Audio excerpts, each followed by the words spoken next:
Hello, everybody, and welcome to In the Zone 32. I'm Genius7, joined by Glitch Cactus. And Cactus, we've got some phenomenal teams here in today's tournament. Are you ready? Oh, I am more than ready and more than excited for all of these teams that we have lined up for this incredibly stacked In the Zone tournament. 32 teams, only one to take it home. We have some of the top team likes of Starburst. We have UK Mafia, Jackpot's in here. We have teams like Black Lotus. I mean, just so many great teams. Just an incredibly stacked tournament and bracket that we're seeing on this side. Oh, yeah, we don't get these teams out here all that often, but when we do, we know it's going to be a mad tournament. And zones only, as it is in the zones, there have been 32 of these tournaments. It's been a long time, Cactus. Did you know how long they've been running for? I don't. How long have we been having our In the Zones?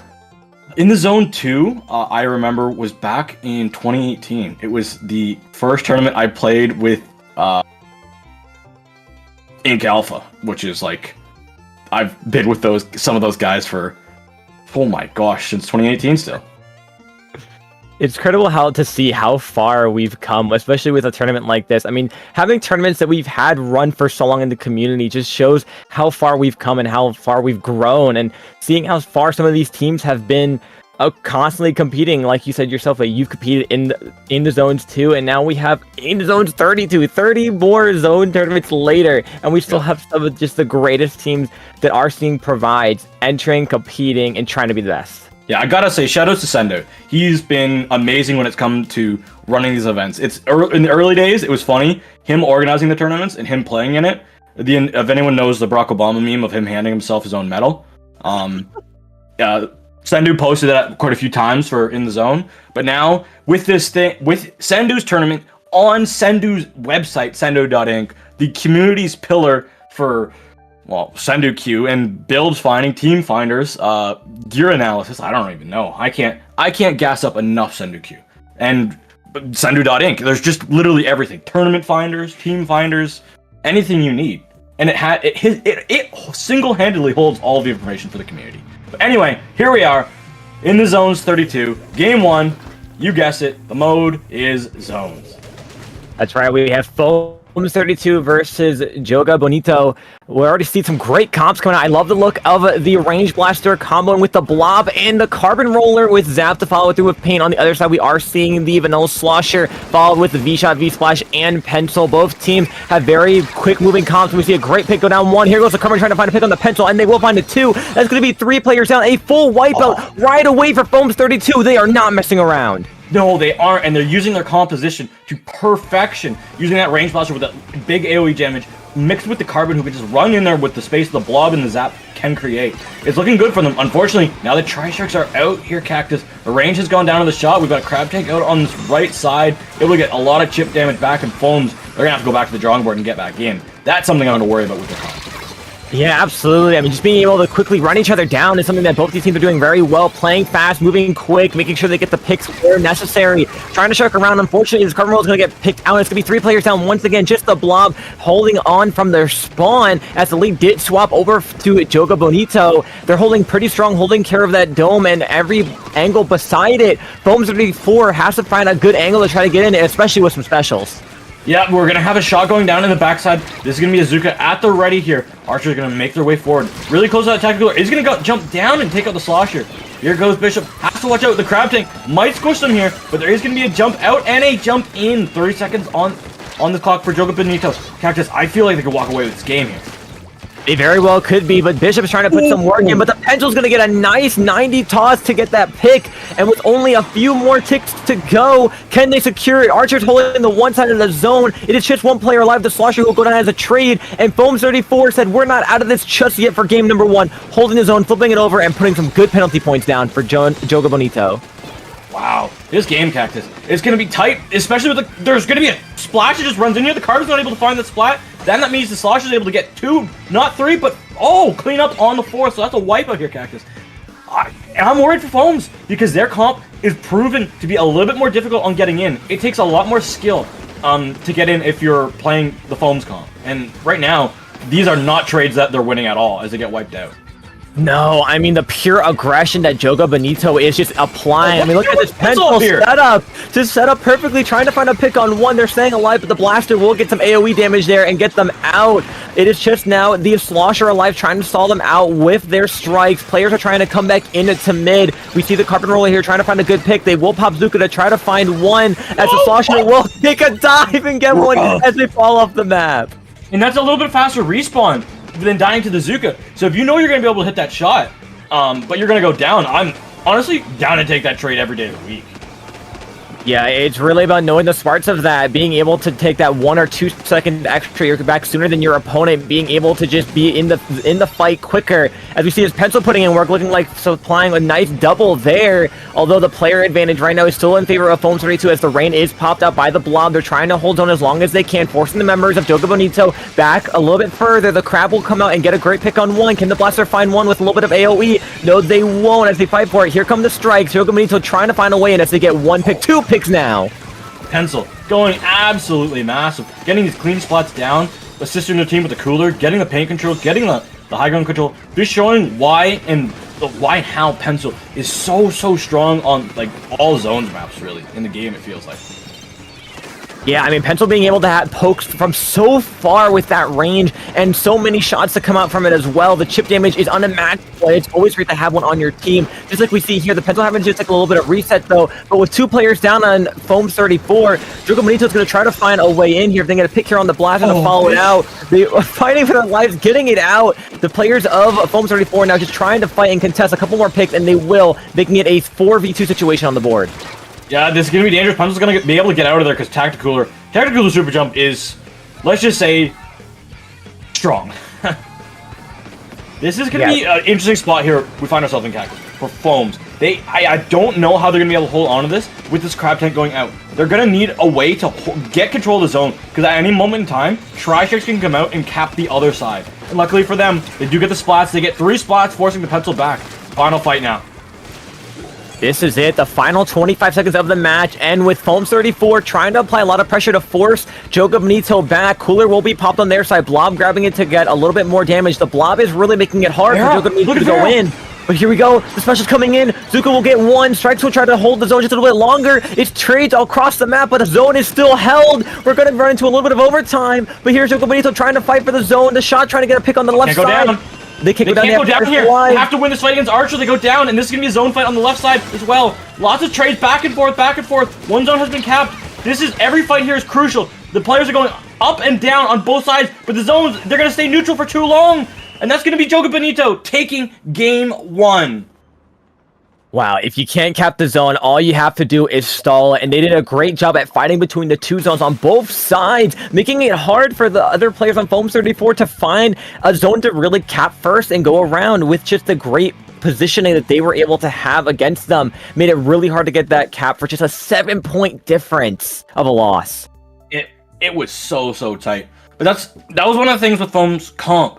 I love it, but you could see the weakness. You could see the weaknesses. If you lost Archer at any point in time, your paint output, your focusable paint output disappeared. Blob can paint well and a lot, but what Blob does by painting is it's able to succeed in controlling that area with all of its blob shots. It's not able to really accurately paint the little corners of the zone that you need to cap it, where Zap can. And I don't have to tell you guys how bad Carbon and Range Blaster paint, or lack of paint at all. Yeah, absolutely. I mean, with how much you really need your painters to be alive, they're doing a great job at just holding them back for a Joga Bonito, just really causing some mayhem. I mean, at first, the beginning of the game, Foam 34 looked like they had in the beginning with a great wipeout start off, but they were just not able to get those players in the Carbon, the Range Blaster to create that poke damage to force the members of Joga Bonito out. They came back with specials and they came back hard, and they were able to really secure most of that game, just majority of mid, and hold it for that last little bit of overtime as well. Yep, our next map here, Cactus, is going to be spot zones on Barnacle and Dime. I love Sendu.Inc. It's able to tell us, the commentators, when the teams get the counter pick in, and it appears on our screen. It's beautiful. Oh yeah. I can't say enough about it. But honestly, looking at this map, I have had experience against Bishop and Vera on this map separately. it is not fun to play against a range blaster or a carbon when they have paint control around. And when you have both of them, you're going to make sure you have that paint control around. And these two players definitely know how to play this map, because I've seen them play it before. This is a strong counter pick. I don't know. I need to open the Sendu server to see what zones maps are available, but I'm 90% sure that all zones maps are legal. I wouldn't be surprised if we don't have like ELTL zones if that gets banned. Or Flounder. Imagine Flounder. Flounder will be in the pool, bro. Come on now. There's those two slosher players in the community that avidly fight for it. Yeah, no, you're right, absolutely. And taking a quick look at the comps here, we do see a little bit of a change up from Joga Bonito, opting for the Junior to follow suit instead of the V-Shot. Right away, though, again, Foam32 with a strong start, getting the splash right off the bat with a great pick. Bubble is popped by Yeti, but it's going to go down as well. And it's going to be a nice early hold for Foam32 as they're going to get pretty much close to a delayed wipeout on Joga Bonito. Yeah, this is going to be a tight spot. Oh, Bishop's able to get a trade in that scenario. Beautiful direct from the range blaster there. Here's Tri-Strikes out. Joga Bonito, they want to come in here. They don't want these points to go away from them. And they are able to get the cap, allowing themselves to rack a penalty up. This is going to be a massive flank, but the Zuka, Vera gets one. Can they get another one? The bubble is in the way. Somehow lives that splat bomb. My goodness, Vera. The mechanical movement of these players is so great, especially on this tight hill where they were all surrounded just by each other, huddled up. They're able to get 3 players down. It's just the pencil alive, having to force jump out. Thanks to that cooler, it's going to be really quick for them to come back from that spawn jump back. And they're going to be able to go in as a unit, which is what they're going to need if they want a chance at coming right back in. We do see Foam34, though, with a great hold. Bishop getting 1, getting 2 with an AoE. It's just dangerous. That is exactly where Range Blaster can tear you a new one and carbon down in the pit as well. This is not a good spot for Joga Bonito. Foams, in my opinion, Cactus, they have everything in their advantage. They just have to live through these Tri-Strikes. Yeah, they do, and I love Bishop jumping back to stay alive. They need all their players up as long as they can to hold this. What a great close-up Zuka to get 1. The Crab is going to cause a little bit more damage, get 2 players down. They have to try to hold this for a couple more seconds, just stalling the fights away from the zone. It's just the blob now left, and they're not going to be able to hold it in time. Strikes will be popped a little bit early because they needed to cap the zone, and it will be the blob going down, being rushed by the Splash. And the Splash gets 2, but gets picked up on the side as well. It's a 3v2. Yeah, Arch has got a cooler up on the top right side. Zone's gonna start ticking away. We're gonna have no penalty here. So realistically for Foams, if you want to have a safe push, this is your last safe push. The next one will be Rush. This bubbler will be up for Yeti, and I wouldn't be shocked if they pop it early. 2 go down though. Foams, they're throwing this one away. Holmes is not able to find any footing. They're just getting annihilated here by Joga Bonito. The tables have really turned here as they're trying to find any little bit of picks that they can. The blob trying to cause some side damage as the other players try to find other picks with Bazooka or the AoE, especially with the wave being popped down to track some players. Only a couple more ticks to go, and the lead will switch. 2 players down. Strikes here to hold. Can they hold long enough before it flips over? It's a fight for it. But Foam32, it's gonna hopefully cap it. Oh my god. Thank you. Oh my goodness, my part could not take that game. Vera's going in, gets 1, gets 2. Can they get 3? Vera, please, thank you. Cactus, absolutely cooking here. Oh man, look at this going in again. Continuing. Oh my goodness. Shift up to Twitter for me, please. If that's not a Twitter clip and a half, I don't know what is. Vera really just went in and destroyed all the players of Joga Bonito, and that's exactly what they needed. Now can the other players of Foam34 hold this just long enough to keep Joga Bonito out as their penalty points will climb down? It's going to be 2 players going down. They're going to look for a third, then they will get it. The Splash is live. Jumps coming from the top right. There is no Crab now, though, and players of Joga Bonito are now falling apart. I don't understand carbon range, bro. Sometimes it feels like a wet noodle at point blank. But those 2 flicks, getting half your health gone is crazy. Zone is ticking away. There's no penalty here. You just got to run, pull it down on zone, but they're not there. Junior can't pick that zone. We're tied up. Game 3, incoming. Wow, great game played by Foam32. Just when you thought they were down and out as points were ticking down, they found a way to come right back in thanks to Vera on the carbon roller, getting what seems to be like a 6-piece of players to get down and just really hold that zone for 1 point, leading all the way to a KO. What a great showcase of not letting dangerous situations get the best of you. Gets 1. Can they get another one? The bubble is in the way. Somehow lives that spot. That was Good. I have honestly no words for that. The mechanical movement of these players in as a unit, which is what they're going to need if they want to hit that coming right back in. We do see Foams 34 though, with a great hold. Bishop getting one, getting two. That was with an so AoE. It's just dangerous. That were able to come. That is exactly where range blaster, especially that rain cloud. The fight away from the zone. It's just the blob now left, and they're not going to be able to hold it in time. Strikes will be popped a little bit early because they needed to cap the zone, and it will be the blob going down, being rushed by the splash. The splash gets two, but gets picked up on the side as well. It's a 3v2. An entire cloud by standing. My heart could not take that game. Means you gotta move outside that zone. Gets two. Can they get three? Vera, please. Yeah, being able to move it around. I mean, even using it like you mentioned, Chris, for a little bit of health really delays any kind of. Look at it going down to. Continuing. Vera just clutching up, going in. This is gonna be a massive flank with the truly Zuka. incredible work. One. Can they get another one? Really feeling like the MVP that game, securing a lot of clutch moments needed for their team, leading this to the mechanical movement of these players in as a unit, which is what they're going to need if they want a chance at coming right back in. We do see Foams 34 though, with a great hold. Bishop getting one, getting two with an AoE. It's just dangerous. That is exactly where range blaster can carry the fight away from. Sendu's trying something new for this tournament. For the people that follow at the start in the losers rounds, they are going to have their own little bracket. I was a big fan of these back in the day. I pulled up my old Switch. I don't know if people can see it, but that's our team picture for winning Sendu's underground bracket back in 2018. It was a great thing, and honestly, for young teams, it's great. But the thing is, these two teams aren't young teams, so I don't think they'll be too happy to be in that bracket yet. But if we have any like lone teams that want to join this, definitely, that's a place to be. Absolutely, it gives you a time to shine, and right now, some of these last game up for these two player teams here, Foams 34, Joga Bonito, we're starting off on Hagglefish, and it looks like they're going to be fighting for zone early on. No pick so far off the bat, but Vera on the side trying to get a nice pick on one. This could be two players down, looking for a third. Trade's going off now, and it's just Foams 34 that's going to have to retreat back to spawn. So Splash is trying to put in, or sorry, the shot is trying to put in extra work here. I do notice they also have double Zuka on the side of Joga Bonito, bringing out the Neo Machine. So they're looking to get some massive aggression here with their specials if they need it. And here's the Zuka now. Yeah, Zuka is out. Doesn't find anything but space. And sometimes space can be valuable. Another Zuka is out. Both teams. That's just how it is. There goes one. Bear goes down from the right side to the shot. The zone is starting to tick around. You've got this blob and the pencil fight. You just can't stand in the zone. And it's hard because the flanks are so telegraphed on this map. And we see it jump in. Will it be punished? Vera goes down. Bishop also stay alive because of Rain Cloud.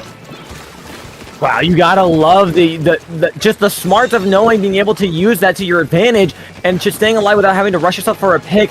Knowing when to back off and just stay alive is so key there, and the rain helps so much with that. Points out counting down for Foams 34. And Joga Bonito is gonna pop a Zuka to try to find any picks that they can, but no picks will be had by it. Special is not gonna be able to find a pick. They're gonna be fighting to try to contest the zone little bit by bit. Crab will come in from the tent, seeing if they can find any picks as players are marked, but I don't think any picks are going to go down except for a nice trade. 1 point. Can they hold on to this? Can they get to this? I don't think they will, because this is going to be Yeti on the zone, especially with that pencil following up in the backside. Getting that clean cap, it took them a lot, and Vera going to try and go forward here. Cactus gets one and has a Zuka. This should be able to find at least some chip damage. I don't think that shot will find anybody, no. The Bellatelli will not find it. Fortunately not, but they will put a nice trade on the pencil, which is huge. There goes their cooler user down to the ground, having to come off spawn and rebuild that cooler up. But a trade will go off on the left side. Thankfully, some players are going to come back with the use of that cooler from their zap. Blob trying to stay alive, get a pick a little bit on the one on the side. I respect the pick because you're able to spot those out and see if the players leave. That's incredible. It's a pretty flat map though, but I like it. Any little blips of edges you can use to your advantage. This Blob is using for sure. Foams 34, it does have the lead now, by the way. Leading down the point, still counting down. Zuka will be popped. Everyone will try to rush the zone from Joga Bonito, trying to get this cap and start marking down their own penalty points. Ooh, this is going to be a crab tank at the ready. This is going to be big. They didn't grab the cooler. The Splash didn't grab the cooler. They stood beside it, but they were in squid form. I was like worried if the range monster got the splat there, Cactus, this game would have been a lot different. Oh, absolutely. That cooler would have helped so much, especially leaving a lot of your special points that you built up for getting down to that. But unfortunately, 2 players will go down to the blob, just clutching that up ultimately there on the top of the tent. And as players are trying to find a way in on the side to test it, can they hold it? Can they get it back? But it looks like Foams 34 is going to play a lot of pressure. It's going to be another trade by the shot and the carbon on the side. But there's a flank. There's a splat machine on the side. And unfortunately, the cap will go to Foams 34. 2 points from a lead for Joga Bonito. I'm amazed by that. I guess the pencil had to reload or something, because normally you don't see the team with a range blaster and a carbon win the paint battle on his own, ever. No, here we are. There's gonna be a Zuka out going around the backside of the cooler. Foams, they're able to stay alive for just a little bit longer. Joga Bonito, they have their crab tank and they're going to have a cooler, but unfortunately the shot goes down to a suction bomb up the front of that crab tank. Wow, 2 players down. The carbon, though, sharking in the front, getting one, looking for another, but gets picked off. It is just now the blob as Bishop will jump in with the range blaster, trying to fight off any close pick. Here's the shot, though, running in. Can they find a pick on the blob? Yes, they will. Going for another. Can they secure 2? That they will. A nice trade-off, and that is massive for Joga Bonito. Joga Bonito, and that's just leaving just the 2 damage, like the real Slayers, alive, meaning that there's no threat on that zone coming through. We're gonna have a big Zuka at the ready. Vera needs to go massive with this, because this is gonna be a zone lead flipping over. Joga Bonito, last 30 seconds, they get the lead, but they lose their shot player. With 30 seconds left on the clock, they do have cooler and they do have a Zuka ready. They're going to pop it 1, get a nice trade-off. Not sure if it's fully worth it. 2 players will go down, though. They do have cooler left. Joga Bonito has to play this smart. 15 ticks to go. Cooler will be popped. Players of Foams 34 really pushing that They can't run it. They cannot run for this. They have to just play patiently. And it looks like the shot went a little bit too aggressively. Now you're going to have to deal with the carbon who's behind you, and Dice gets 1. Vera, can you get a 3rd? Vera gets 3. And Cactus, that's the game. That's the set, and that's the match.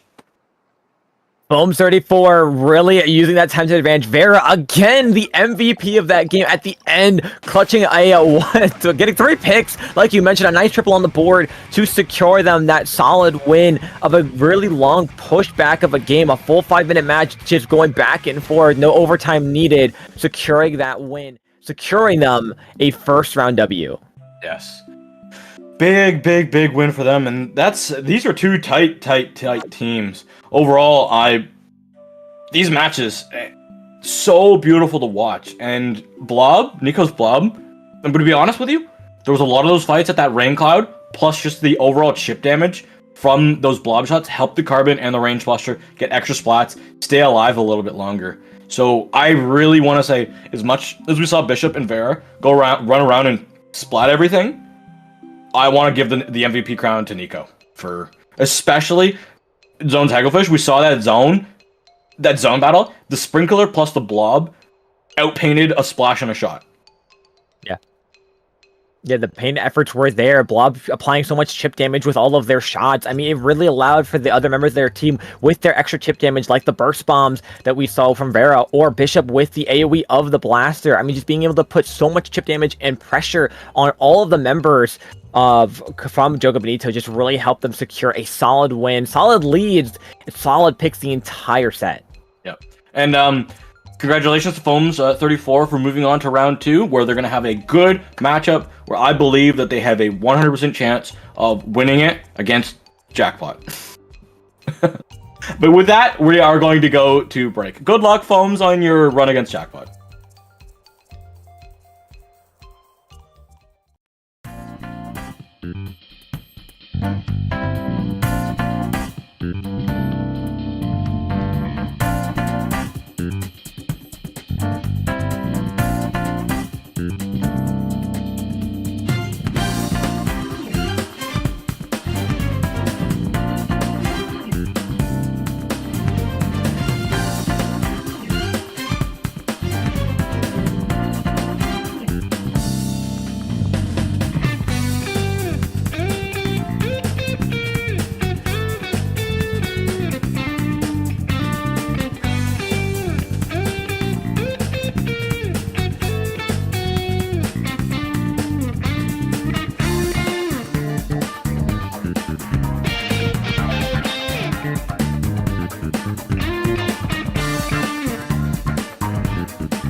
Hello, everyone, and welcome back to In the Zone 32, broadcasted here on Dapple Productions. My name is Cactus, and joining me once again on the commentary stand is Genie. And Genie, we have a very exciting match ready for the viewers here today.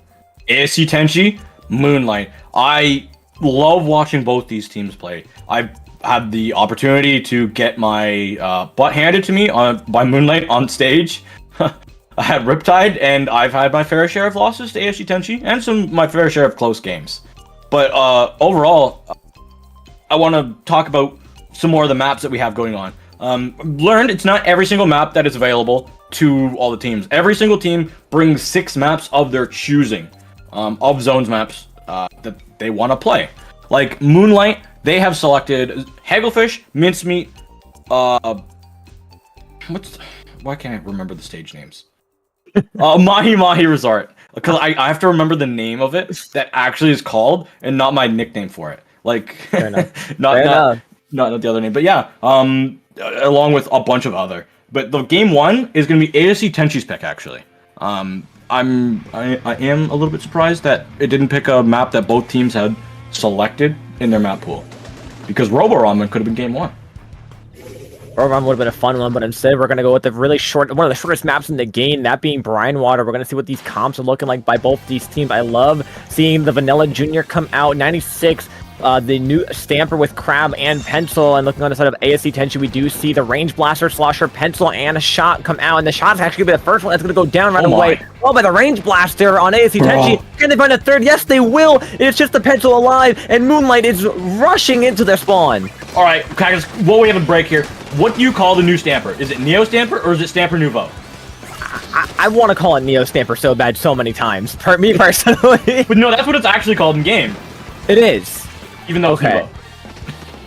Is it? Anyway, the game is rocking it down. Moonlight, they are, well, it feels like the sun is out, and they are beaming ASC Teni right now. Yeah, absolutely. I mean, here's Nolan again with the Kraken as well. We're going to try to find a pick from behind. ASC Teni actually will be able to find one. Oh my gosh! What a pick on the shot with the Kraken at the end of its lifespan. The Pencil will go down as well. 2 players left alive for ASC Teni as Moonlight once again in control, trying to find another. Typhla will find one. Unfortunately, go down as well, though. That wave will get thrown down, but will get shredded immediately. And it's just the players of ASC Teni trying to find a way, even just out of their own spawn, because they're being held so far back. Strikes will be popped out to try to flip the zone, but it just might not be enough. Oh my goodness. Omega goes in, gets 1, gets 2, gets 3 before getting... finally, somebody looks at them. Wait, this is it. Nolan's just going to be able to run this down, and with some help of their teammates. My goodness. This is disgusting. ASC Teni luckily got a cap halfway through, but they're going to have to go for another miracle cap now, and they've got to do it through a big bubbler and a crack. There goes one. There's one. The Kraken finds one. Can this player get away just in time? They will try to juke them out and find the pick, but no, Nolan is just better like that. Gets the pick on one, and right away, game 1 goes to Moonlight. This was ASC Teni's map pool, and not in Moonlight's pool. What?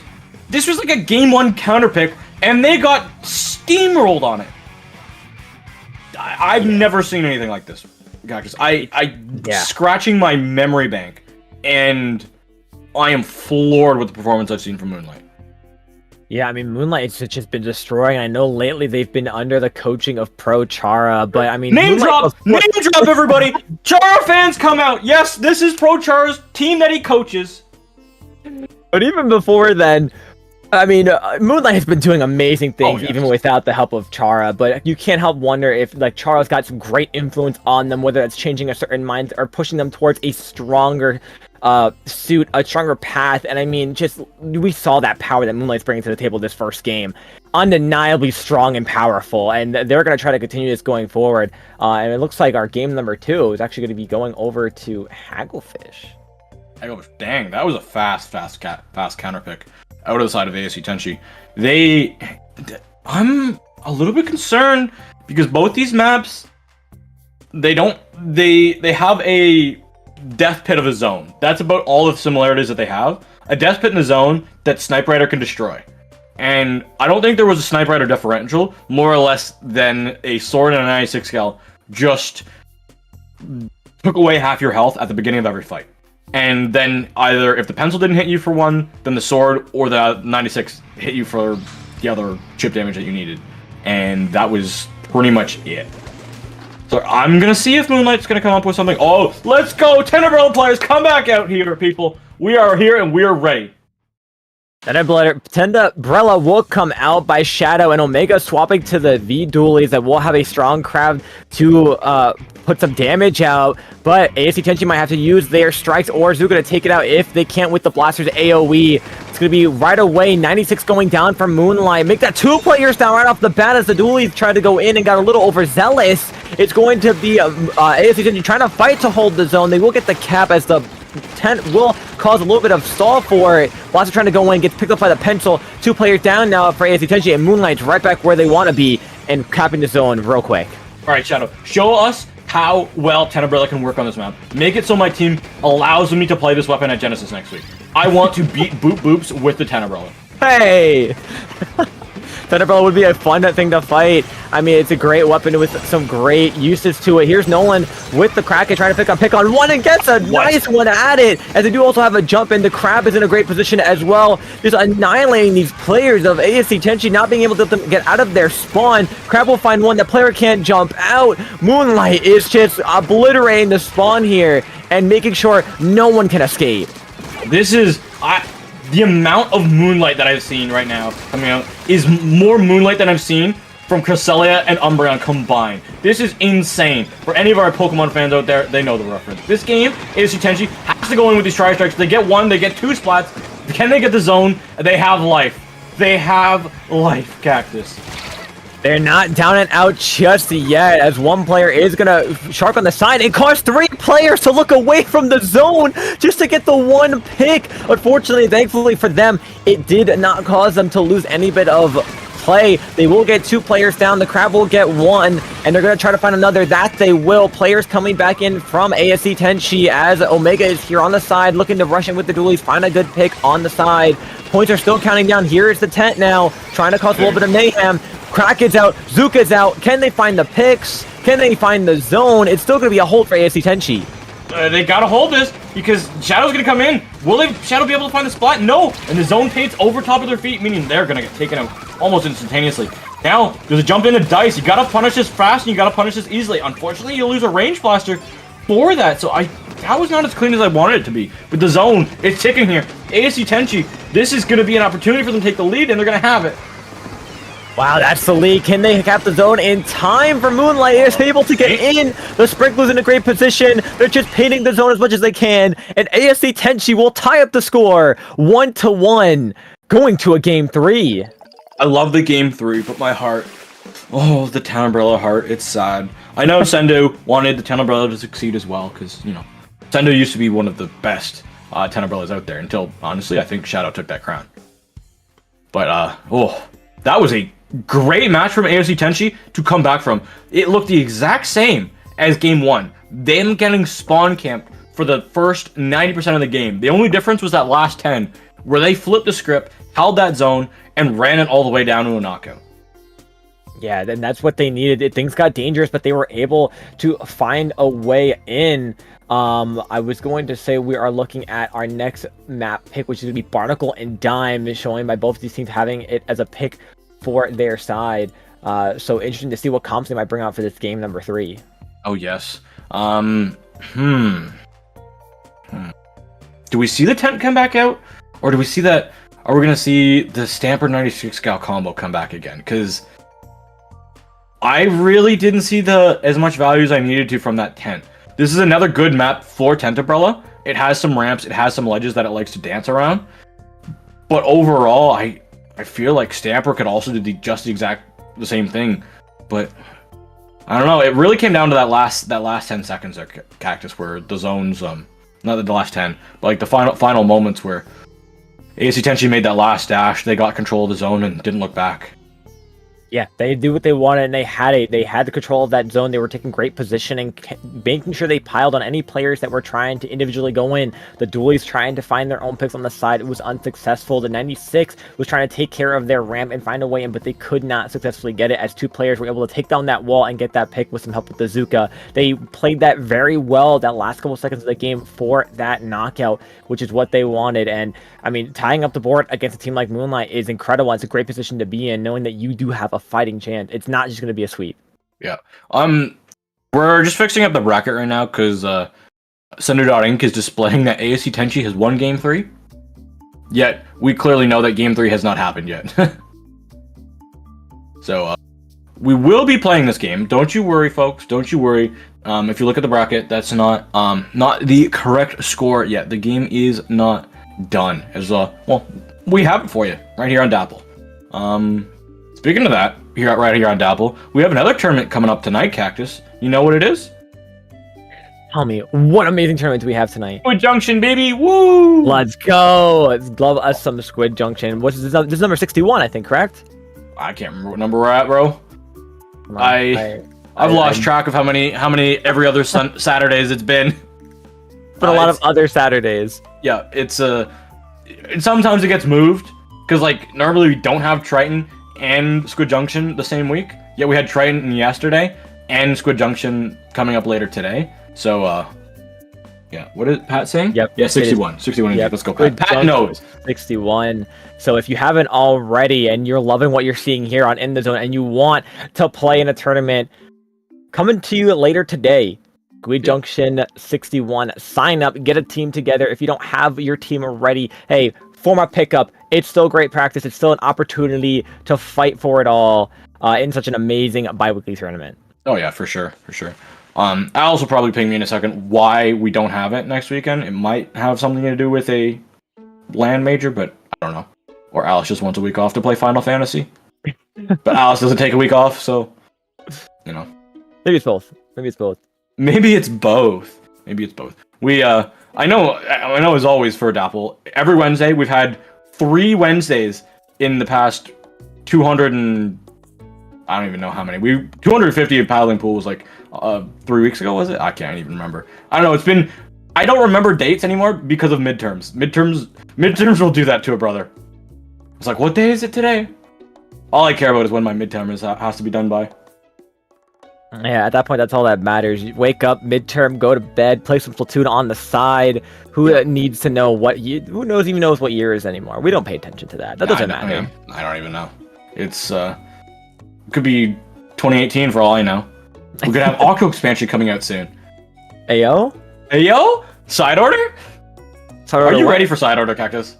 I'm so excited for it. It comes out later this month. I'm unbelievably ready, but not as ready as I am for this game number 3, the tiebreaker to win the set.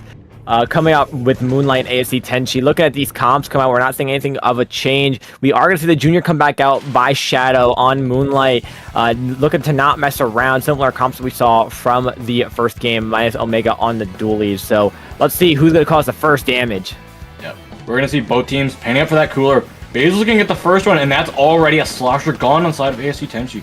Lucky is gone. Shadow's going to run forward with Omega. Big Bowler is out. We're going to have trades going back and forth, but overall, favoring the side of Moonlight, especially for the fact that they have the zone. Well, if the shot goes down here, they will have that cooler, so their Zuka will be ready. Ooh, we got to make sure that the pencil doesn't go down to Shadow, and it is going to jump out. Good start for Moonlight here, though. Yep, they're holding strong. They have great positioning here, trying to stay alive. Here's no one trying to hold around their wall, but will go down to, it looks like a bomb or some sloshes over by the slosher. Omega now with the dualies, trying to stay alive here, build up crab so they can have it ready, and they will, and they have a great positioning for it too. Trying to get as many players as they can. They get one, they get two. Can they find a third? A player ends up being from the map, and it is the slosher. If memory serves me correct, we are past the 50-point mark, so this game is going to count, I believe. Yeah, this game will be connecting. It's... Oh, wait, hold up. Was past 30 or higher. And yeah, that was definitely past 30. That was right around the 50 mark, so that's gonna be unfortunate. Unfortunately, ASC Teni definitely didn't want to go down that way. such early on in the game, but things happen. Unfortunately, can't control when these things take place. So I'm sure Moonlight didn't even want to win that way themselves either. An unfortunate way to start things off. But hey, a win is a win. Moonlight moves on, continuing into the winner side of the bracket. And ASC Teni will get knocked down into the loser side in hopes of bringing it all the way back. Yeah. They don't have the run of being able to go down into our underground bracket. They are officially the first teams, one of the first teams in that loser side of the main bracket. So for ASC Teni, tough pill to swallow with a disconnect in a pivotal game 3, but that's how the cookie crumbles sometimes, Cactus. That is how it crumbles. Yep, can't change that. All you can do is to try to come back stronger from an unfortunate situation. Know that at the end of the day, it's no one's fault there. I doubt anyone would think of rage quitting that early on into a game. So if it was just a little bit of a Wi-Fi disconnection issue, hey, don't let that bring you down. Look at that as just an opportunity to have one of the greatest loser bracket runs of all time. Yep, that's all they can look forward to. And with that, we're going to have our round 3 matchup ready for you on the other side of this short break. Don't go anywhere. More In the Zone coming up next.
Hello everyone, welcome back to In the Zones 32 here on Dapple Productions. My name is Cactus and joining me once again is Genie.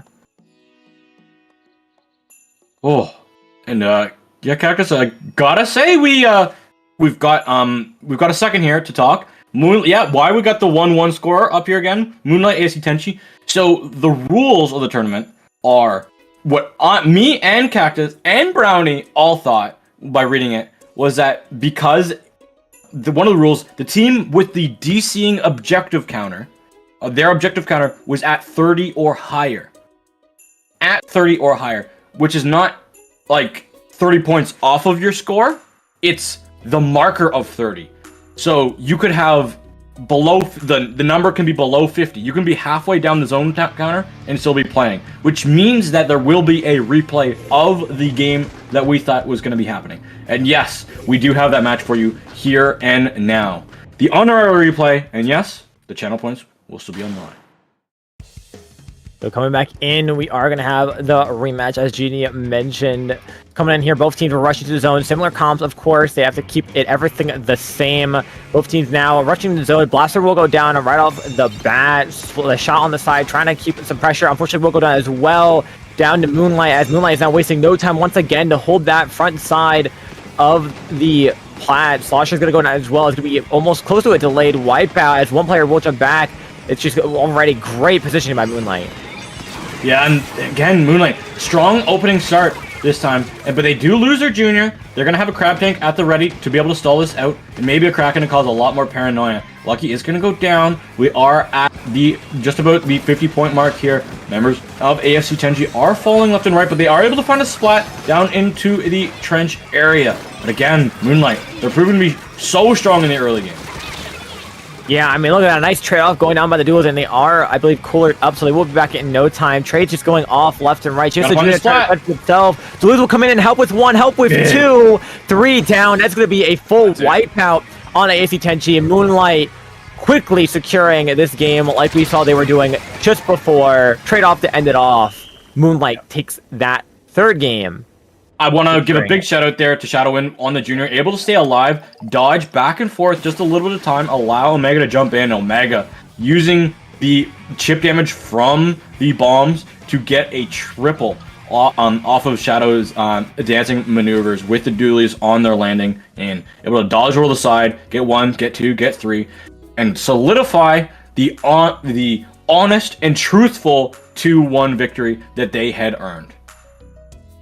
Yeah, absolutely. Glad to see that for Moonlight side anyway. Things didn't change, and I'm sure they're happy to have actually secured a stronger win. But with that being said, after securing that game, we are going to go quickly right back to another break. So don't go anywhere. We'll get up this next set and match for you. We'll be right back with more In the Zones 32.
Hello, everybody, and welcome back to In the Zone 32. I am Genie7, joined by Glitch Cactus. And Cactus, we are in the best of 5 time. We got 5 zone maps to go. A lot more time for these teams to maybe have a game, because we know zones games can come down to one pivotal moment where the entire game can just wash over you, and that be also a lot more wiggle room for these teams. But overall, we've got a good matchup. Our 4th seed versus our 5th seed. Yeah, both these teams, Celeste versus Atomic Bomb, some very notable players on both sides. Coming from Atomic Bomb, we have Atomic, Usneep, Yoshel, Zenith, Mickey, and Terra. And from Celeste, we have Kiver, Luma, Phoenix, Cam, and Yu. Some great players on both sides. Definitely going to be one close match. And what better way for them to go off against each other in a best of 5? Yeah, I'm gonna put personal biases aside, because I would like to see the Zero versus Kiver matchup, so we can have Come On Kiver in 2024. But no, I want a good match in front of us. That's all I care about. A remake of that would be quite something. We do see the Vanilla Stamper coming on out. That's going to be Zipcaster. One interesting pick for a map like this, but I'm sure it will put some work in. The Nautilus also coming on the side of Celeste, so going to be some great paint output, some Storm to cause some extra mayhem. Right away, no picks right off the bat. It will be Celeste with the first cap of the zone, but quickly flipping over. The shot will go down right away. Atomic Bomb is looking for some great picks here. Trades will keep going off, but it's going to be Celeste that has one player out. Delayed wipe causing from that jump out. And Atomic Bomb is wasting no time taking up as much space as they can. Oh, and there goes Azuka out already. Pretty early, forcing back Celeste just a little bit. No one's going to go down. And here goes that Zipcaster. It's going to cause space, and but it gets somebody? Normally, Zipcaster is just a distraction tool against players at this caliber, but getting somebody, that was really good. We see Atomic down on this lower side, has to get the spot, and they will. Kiver goes down. This is dangerous. Celeste, right now, they're looking like a coughing baby. Yeah, they really are. They're putting in so much work here, making it impossible for Celeste to do any work. You can't have a feel, but that Celeste is in a little bit of a stagger state. Players going in one by one. Yosha getting a great pick on Kiver there. It's going to be one player going down thanks to Phoenix, but they don't have that much time. They have to start going in. It's the last 10 seconds of the zone counting down for Atomic Bomb. Celeste is just diving forward, picks going off, not being able to secure any type of reverse cap. Atomic Bomb will take game number 1. That was dominant. That was dominant. That did not look close at all. I don't even feel like Celeste even got paint down on the zone besides the opening fight.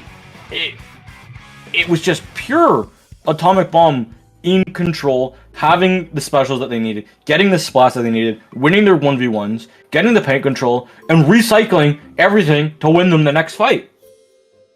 Yeah, I mean, they were really just working as a unit. And it showed. I mean, they were able to just really secure so many great picks and take over control of so many great key parts of ship shape overall. So they played that very well, very strong, and really took advantage of the positions that Celeste was putting them in. I mean, just members of Celeste going in one by one, trying to find their own picks is not the way to do it in this kind of setting, especially when everyone's just positioned so well together. You have to try to go in with your specials and build those up. I know these teams know that, but can't help but feel they need a little bit of a refresher there. But it's only the first game. Remember, it is a best of 5, so there's plenty more games to try to turn this around. Oh, for sure. And this is a map pick for the side of Celeste, and it's gonna be spot zones on Humpback Pump Track, a map that we don't normally see too much on zones. But I don't say it's not people. I feel like people shy away from it because of what it was in Splatoon 2, not what it is in Splatoon 3. This was missiles. This was missile spam the map, and with the fact that there isn't a truly top tier weapon that has Booyah Bomb right now because of how far Machine has fallen down, it doesn't feel like missile booyah spam the game. Yeah, no, absolutely. There's a lot more measures in place thanks to a lot of the updates that we've had to make things a little bit easier to work out here. But of course, depending on what comps these teams are going to run, I mean, Cooler, of course, is stronger than ever, especially on maps like this. Sloshers, as always, just main weapons overall are so key on maps like this and can hold so much space, so much control. I'm curious to see if either of these teams will change up their comps to be more fitting for the map, and we won't have to think about it too long because we're going right into game number 2. Yeah, we're going to be seeing... Is that a Deco Slosher? Did I... No. I thought I saw a Deco decal on it, and I was like, "There's no way anybody's gonna pick that over the tri-strikes with a splat bomb." All right, good. The game trolled me. Trolling you is not the only thing that's going to be getting trolled here. Celeste, again, 2 players down right off the bat. Atomic Bomb securing so much pressure already. First early cap. Great pick on another. Celeste is falling apart, and it's only the first 30 seconds in the game. Players just trying to find different angles to go in. Here's a good angle on the Kiver, just trying to cause some side mayhem. But players know he is there. He has no choice but to jump out. And it's going to be more picks coming through. And we're almost already halfway down on points for Atomic Bomb. This is nasty. Celeste just doesn't have any option. Kiver's gone already. This is going to be Phoenix having to go in with his range blaster. Can't find the direct. Cam is the last one really on the front line fighting, because you got the sniper rider's not going to be up there fighting on the front line. Kiver's just forced on this right side to see Atomic go down to a bomb off of a wall. The 2 go down to a Zuka. We're final 30, and that's 3 gone. Phoenix is going to have to jump out here, because you're not going to be able to paint yourself alive to stay here. No, and not with that kind of aggression. Aziza's going to bring in on the blaster. Strikes will go in to try to stall it, but no players are there to try to follow it up. Pencil's holding strong. Other players are painting it. The last 5 seconds are down on the clock for it. And with 2 players down, Celeste can't come back. That's a 2-0 win for Atomic Bomb, putting them at game point. Yes, they are up, and this is a 2-0. That is a 2-0. If anyone's ever watched me before, I say there's matches that are 2-0s that don't feel like it. This feels not just like a 2-0. This feels like a 4-0 right now. This is not close whatsoever. We've had 3 neutralizations, and 2 of them were because the zone starts out with no paint on it. Yeah, like, I mean, I don't think I have to say anything else besides Celeste has had tri-strikes to neutralize zone and not capped. That is it. Yeah, I mean, the weapons that you would expect to go in to help counter with those strikes are just never available. They're going down to bombs or Zukas or just being pressured out and forced to jump back. It's really unfortunate that the scenarios they're in, it feels they're playing less like a team and a little bit more like, I dare I say, solo queue, but unfortunately that just might what happen when you're with players that are forming this kind of pickup team. I mean, I'm sure some of these players have their own teams they play with, but just weren't available today. So I'm sure maybe they could try to find a thing or two, especially on the next map, which is going to be Brinewater Springs, a very short map and high potential to take a game. Yeah, it's a short map from spawn, but it has long range sightlines, and I'm a little bit worried because Yoshal has been absolutely pummeling with that sniper rider so far. It has just been like a key cornerstone piece that does not go down and does not miss. And with a weapon that takes 2 shots to splat, it's been almost like sniper rider takes 1 with watching Yoshal. Yeah, I mean, it helps when you're so dedicated to a weapon and can really just make it cook. We are seeing Kiver switch over to the splash. A lot of swim speed on that. Going to be trying to swim around and get close picks or just be very ready in play style, cause some mayhem. Squeezer's going to come back out. Pencil as well on the side of Celeste to cause some mayhem. But oh my goodness, look at that paint control already by Atomic Bomb. Applying so much pressure right off the bat. Celeste is having to fight off from their own spawn off their ramp to try to get some paint out on this field. Yeah, there was a little bit of neutralization again. Like, realistically, again, this is domination right now. Atomic Bomb is playing so well. Can the Kiver find some spots with his crab tank to go in this ball form? They're going to force some jump outs. And finally, Celeste has a cap. Finally in game 3. And this disconnect, the team will have to stop playing. Celeste will have to stop playing. And because of this and the timing, they will be replaying this. And at any point in time, I would like to remind all the viewers that there is a rule in this tournament that no matter what time the disconnect happens, if both teams agree, there can be a gentle squids agreement to replay any match possible.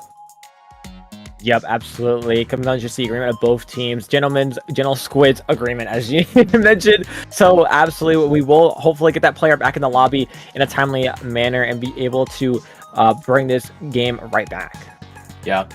Don't wanna delay too long, but overall, this tournament here in the zone, I would say it's phenomenal. I love the bracket. I don't even have to refresh the tab, Cactus, at all. It's just so nice. We get to see that Starburst is up, Jackpot's up. Oh, Black Lotus coming back a little bit in that game. But lots of strong teams, having good performances. One team who, unfortunately, Celeste, I like how they got a cap, but that's all they've had so far. They've had one cap for the name, and when they get the cap, their player explodes and disconnects from the internet. Yeah, and it's just unfortunate timing for them in that situation. I mean, hopefully they're able to use that as a quick little reset for themselves. Players are already back and ready to go, raring to go. Here goes match point for Atomic Bomb. Celeste needs to try to make this game count, or else they will be heading straight to the loser's bracket. They do not want to go there at all. That would be relatively early for what they are hoping, but what they are seeded to do. And an early splat, Celeste, that's an opening that they want. They did give up some points at the beginning, but they will have their first lead in the set. Yeah, I mean, unfortunately, though, that lead's not going to last very long, as Atomic Bomb is just annihilating right now in that space they're taking, and a player advantage. 3v3 on the board. Zuka is popped. Zuka is popped on both sides. Unfortunately, Kipper's Crab goes down to Zuka as well. Atomic Bomb taking that lead and holding the zone even stronger. One player will go down. There goes down Phoenix. Zuka almost taking out Cam there on the slosh here, and the pencil by Yoshell is just in an incredible position. Yeah, Yu's going to want to have to stay alive. Cam's using that tri-strikes, will be able to find a splat. It'll find at least an assist. There is somebody who's in front of their wall. Seeing if can they come back and stay alive. Atomic's going to swing out, get that wide swing, get that clean splat. We're going to have both squeezers fighting each other, but there will be a jump out. Atomic Bomb, they're running this down. Final fight for Celeste here. That 30 seconds of points on the board for Atomic Bomb, and then they take this set, take this victory.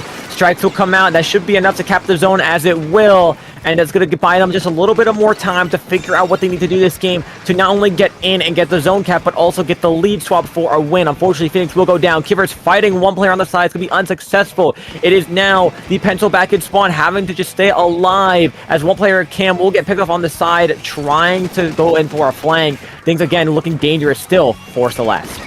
This is so, as you said, it is so dangerous. This cooler, it's going to be their lifeline. Realistically, this is the last clean fight that they're going to have. They're going to have to go in now. Tri-strikes are out. Those, with how they are placed, should be able to get the instant cap. They are placed beautifully by Cam, meaning that, like, there is no holes to find the paint down before those strikes are landed. Yeah, absolutely. But I mean, with the players just constantly going it down, taking fights in their own spawn, that shot, so it's unfortunately going to go down to the Crab. They might try to get another, but to be unsuccessful. Players getting a little overzealous there, getting a good pick on one. It's going to be a full team on team up on the board, and they have to try to find a win. Strike's going to come again, try to stall out the zone. Here is the sword getting the cap, but unfortunately, it's 3 players down. That cap doesn't mean anything if they're unable to make anything use of it. It's just players constantly going down on both sides, but it's all happening in the spawn of Celeste. They need those fights to happen on zone and away from their own spawn, which they've been locked in almost the entire game. Again, they've just been able to get their mandatory caps every time that the penalty gets low. They're gonna have to do it now. I don't know how close Cam is to these tri-strikes. They are very, very close, and they go down at 97%. And I think that's it. I think that's the kiss of death. It's over. Atomic Bomb versus Coughing Baby and Celeste. They are the Coughing Baby today. A 3-0 win for Atomic Bomb, securing the set, moving on further in the winner side of the bracket. Unfortunately, sending Celeste down to the losers. You can't help but feel it was a good fight fought, but there were just some things that Celeste couldn't work out that Atomic Bomb was really able to play off of and secure. And good luck to Atomic Bomb versus Starburst. I do have to say, if they're going to be playing like that against a team the caliber of Celeste, they definitely can take it to Starburst. I'm actually being truthful and honest this time, especially with Starburst dropping in a game earlier on to our 16th seed, New Generation. Not something we usually see from Starburst. They're usually a team that comes in and is very clean until they lose. Yeah, absolutely. They're going to be doing their best. And just an update for the winner side of the bracket as well. Jackpot was able to beat Black Lotus and move on. Guru is 1 up on Moonlight as well, so that set is going to be continuing to finish. But some strong teams finally shining through, leading their way to the winner sides of the bracket, showing close up for semis and overall finals altogether. These teams are giving it their all for a chance to take it all home. Yep. We are going to have that next match up and ready for you as soon as it will be available to us. But for right now, don't go anywhere. Lots more great action coming up on Dapple Productions. We'll see you on the other side of the break.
Hello everyone, welcome back to In the Zone 32 here on Dapple Productions. My name is Cactus and joining me as always is Genie. And Genie, what a set we have coming up next.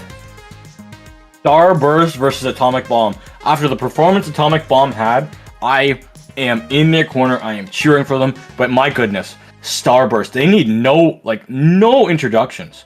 It is, they are a great team, that have had some roster changes. That's been quite a few months now. And the performance that they have had as this iteration of Starburst have been very solid. It hasn't been the dynasty that we saw from the old roster, but I'm gonna be honest, they are still Starburst. They still deserve their name, and they are still the team to beat. That is why they are a #1 seed.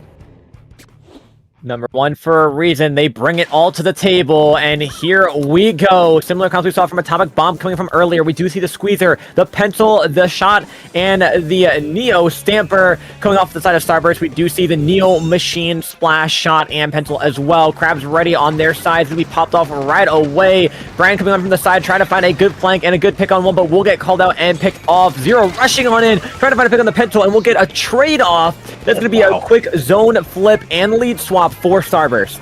Yeah, Brian's able to get that cooler ready. There we go. Here goes U-Snipe. Can they get anything with this Crab? They get an assist, and that's a massive Zuka. This is huge. Starburst, they almost get wiped off the side of the map, but they somehow, Bagel holds zone control for just a little bit longer. Please jump out, Bagel. You almost have that cooler. Thank you.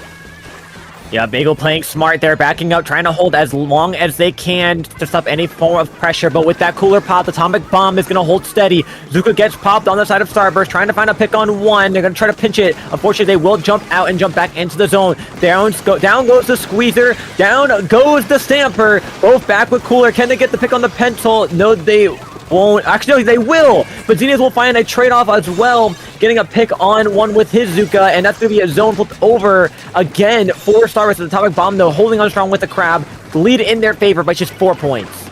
Yeah, this is such a tight game, and it's looking good. Atomic Bomb is holding themselves in there, and Starburst, at any moment in time, they could go massive. We are going to see Ice popping that Crab tank. They have a massive marker coming through from Brand with those point sensors. With the Zuka, it has done a lot of damage. Able to find 2. Can Xena stay alive as we see 0 on this low ground? And they will, but they go down. Brand, they're coming up huge with their Zuka. Get one splat. They're going to have to try and dodge and dip, but they find themselves in Yosho's line of sight. Oh, but the Zuka from 0 takes out 2. And just when you thought the zone was going to flip, it's held on by Starburst. They get the lead swap to 59. They are all pressuring them from the sides. It's a dog pile on Atomic Bomb. And now they're forced to have to try to stay alive and back up very so slightly just to stay alive. Zuka gets popped in retaliation. Can they find a pick with it? I don't believe so. And lead is now still climbing down for Starburst. It's ticking down. It's definitely ticking down, but the zone, it should be neutral, but then again, I looked away because I thought it was before, and the zone is still capped by Starburst. They're just a little bit better at painting the zone for some reason. I don't know how, but Atomic Bomb, they're just struggling. They're trying to find a way in, but Ice's Crab Tank is just so disgusting. It's an Explo and a Hydra mixed all in one, and you can't really do anything to face tank it when you have 0 running forward, trying to get these trades. 17 seconds left on the clock. Can Ice fall down here, or will Ice stay alive? The spots are gone. Brand's gone. That's another one gone, but you have to paint the zone. You have to go through 0. You have to paint the zone, please. 1 point. Thank you, Atomic Bomb. Wow, Atomic Bomb holding on, unfortunately, though not for long. Picks going back and forth with Zukas and just regular picks. Starburst once again being pushed out from where they were sitting so comfortably before, but as they did just a little bit ago, Starburst can come back when they need to. They need to stay alive here, as now penalties over for Atomic Bomb. Zuka will come out, try to find one. Yosho will pop cooler. Cooler on both sides is ready. Zuka will find a pick on the Stamper as Atomic now tries to stay back and live. That's going to be 2 players down, and Starburst is going to look to try to cap the zone. They do have this cap, and here goes 0. Trying to go in, gets punished pretty darn early on. Yeah. To stay alive, has to stay a little bit back. Ice is back with Brand, and oh no, that is going to be Bagel going down really close to that cooler as well, to that Zuka. Lots of members of Starburst are going down left, right, and center. Here goes that Zuka out from Brand. What can they find? They got 1 shot left. Are they going to find Hail Mary? They will not. And this is dangerous because Atomic Bomb, they are just going to get through their penalty now.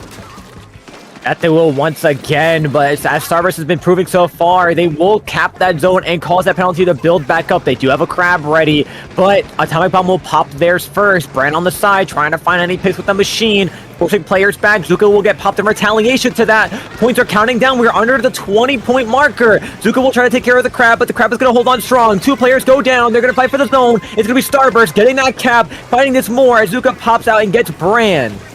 Brand goes down. This is dangerous against Starburst. They're losing their players, but they got the cap. That's okay for them. There's going to be just under 40 seconds on the clock remaining. 30 now. 0 has a Zuka. What can they find? They get a trade. I think there was a trade with Atomic. I don't even know what was going on. But Atomic Bomb, they've got this zone. They have to watch out now because the cooler will be online with a Crab Tank and Starburst. With those specials, can start to make a slow burn of a push.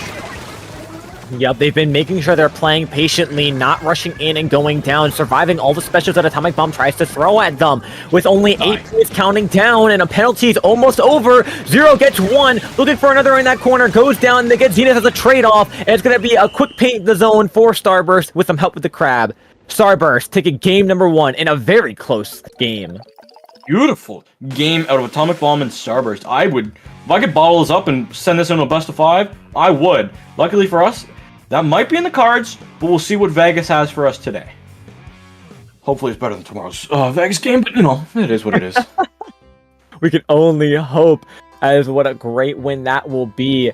Just great plays overall by both teams that whole time. Atomic Bomb especially, I want to shout out their ability to just really come back out of any dangerous situations and push Starburst, one of the top teams in this tournament, back to their own spawn in a map like that. Just to get not only just a good hold, but bring it down all the way to 8 points, which is massive. Yeah. It was just unfortunate because there were some times where the zone, where Starburst mostly got all their points, it was a massive advantage for Atomic Bomb. And Starburst with some good Zuka shots and zone neutralization, keeping it neutral. I gotta say, again, Bagel staying alive on that Sniper Rider, having a Sprinkler, having that main weapon just to paint it down, keeping it neutral for long enough that the members of Starburst were able to come back in his zone, especially 0 with Izuka, or if it was Brand, I can't exactly remember. Getting that Zuka, getting that double, and with the zone being neutral, they didn't have to go through a penalty, and that's how they really racked up most of their points. Because when they were down in that 50s marker, a zone penalty there would be at least 30 to 40 seconds. Yeah, I mean, especially like you mentioned with the how these teams were playing, the aggression from 0 as well on Starburst was just incredible. They were in positions that were causing 2v1s to take place, and he was at least taking trades off, which is huge. And they're gonna have to try to continue that type of pressure as we look to Mako for our game number 2. Wow, Mako not an uncommon map to see on SPLATOONs, but this is the first time we've been seeing it on stream today, which I'm gonna be honest is shocking to me that it's taken us winners round 4, map number 2 to see it. Yep, it just goes to show that some players don't like this map as long as they have or want to try their hand at other maps that they're unfamiliar with. This is, of course, a classic in the Splatoon series, and right away you can see how these players know their maps. 2v2 now on the board. Players going down on both sides. It's going to be a zone flip for Atomic Bomb, so holding on strong as the members of Starburst come in and get that zone flip. One player will go down. There goes their backline. There goes their machine. There goes their shot. And this is going to be a complete wipeout on Starburst. Atomic Bomb taking that zone back. Yeah, Bagel, the only thing that was preventing that wipeout sound effect to come through was a tactic cooler at the ready to go.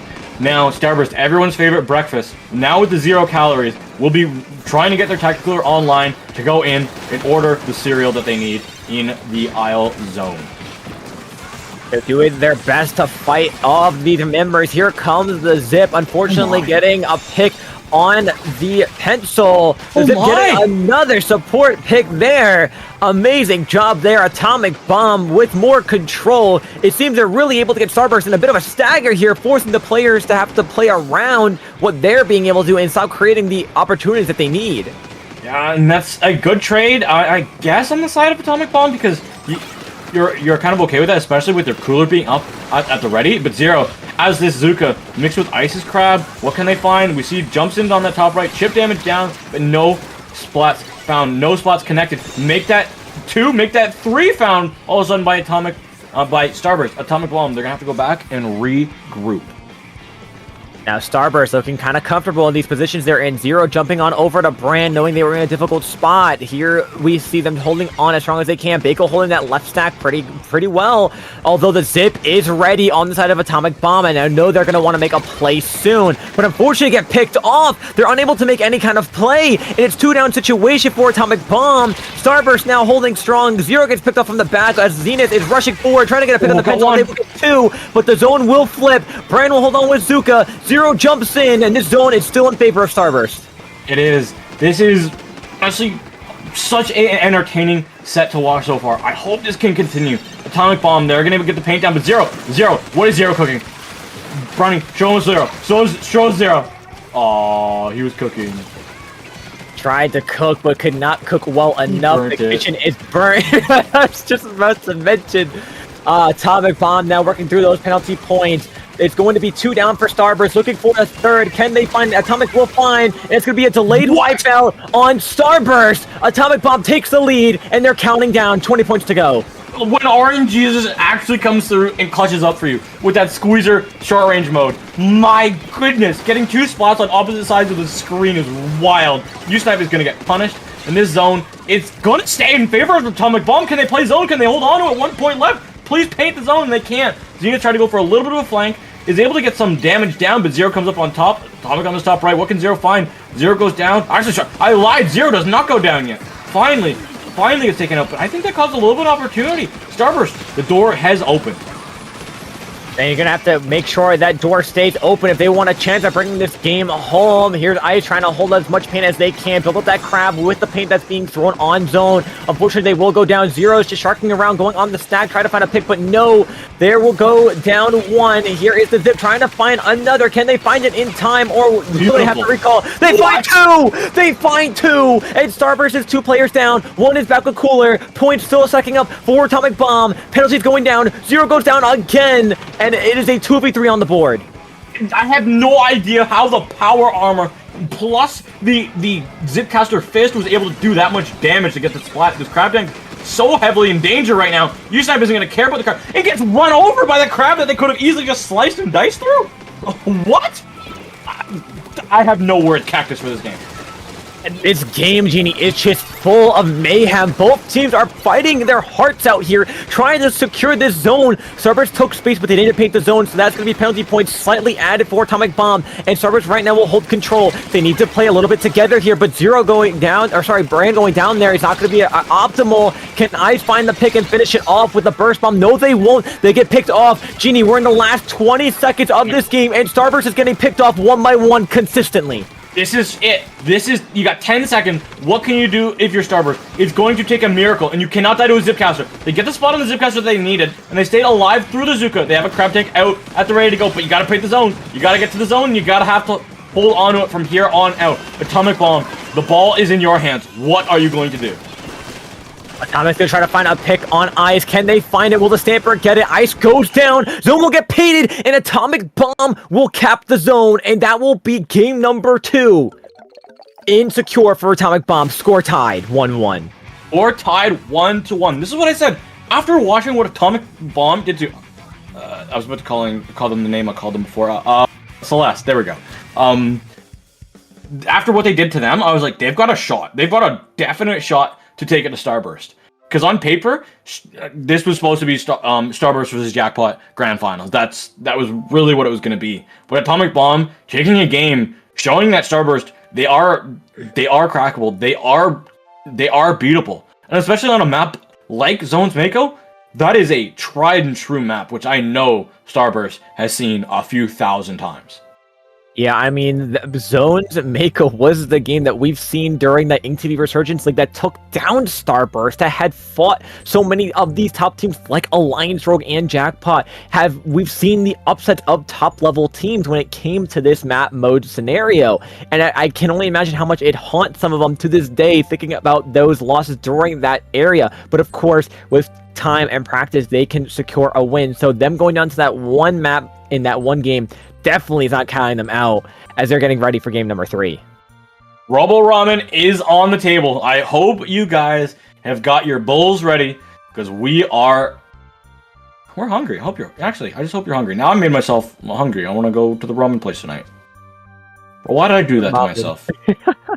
Get some ramen, get some food, feast on feasting on food will have to wait. We're feasting on more zones. Game number 3. Let's see the comps are bringing out, but I can't imagine too much will change. Looks like no. Comps will stay the same. Don't fix it if it ain't broke. They're going to try to make it work. Here we go. Both teams looking to rush the zone, build up those coolers as fast as they can, and start securing some picks and some zone cap. Yeah, we're going for a early cooler and an early crab combination. Starburst has that crab cooler combo. They do get 1-for-1 in a trade scenario. Zenith has to stay alive, but they will not be able to. This crab able to do some chip damage, and there goes Zero. Zero sees that crab tank. Zero goes in. Gets 1 splat before going down, but that's A-okay because Zero's going to be back instantaneously with that cooler. Back is what they need. They need to be playing so much of this cooler to stay alive as long as they can. We do see they're building it up. Brand underneath trying to see if they can flank around as they airs one player sharking from the side. Brand trying to find any picks on the side if they can find anyone sharking around, but it's going to be unsuccessful. Most players are chilling up top, and the crab will be popped to fight off Bagel, push them back from holding so much paint control.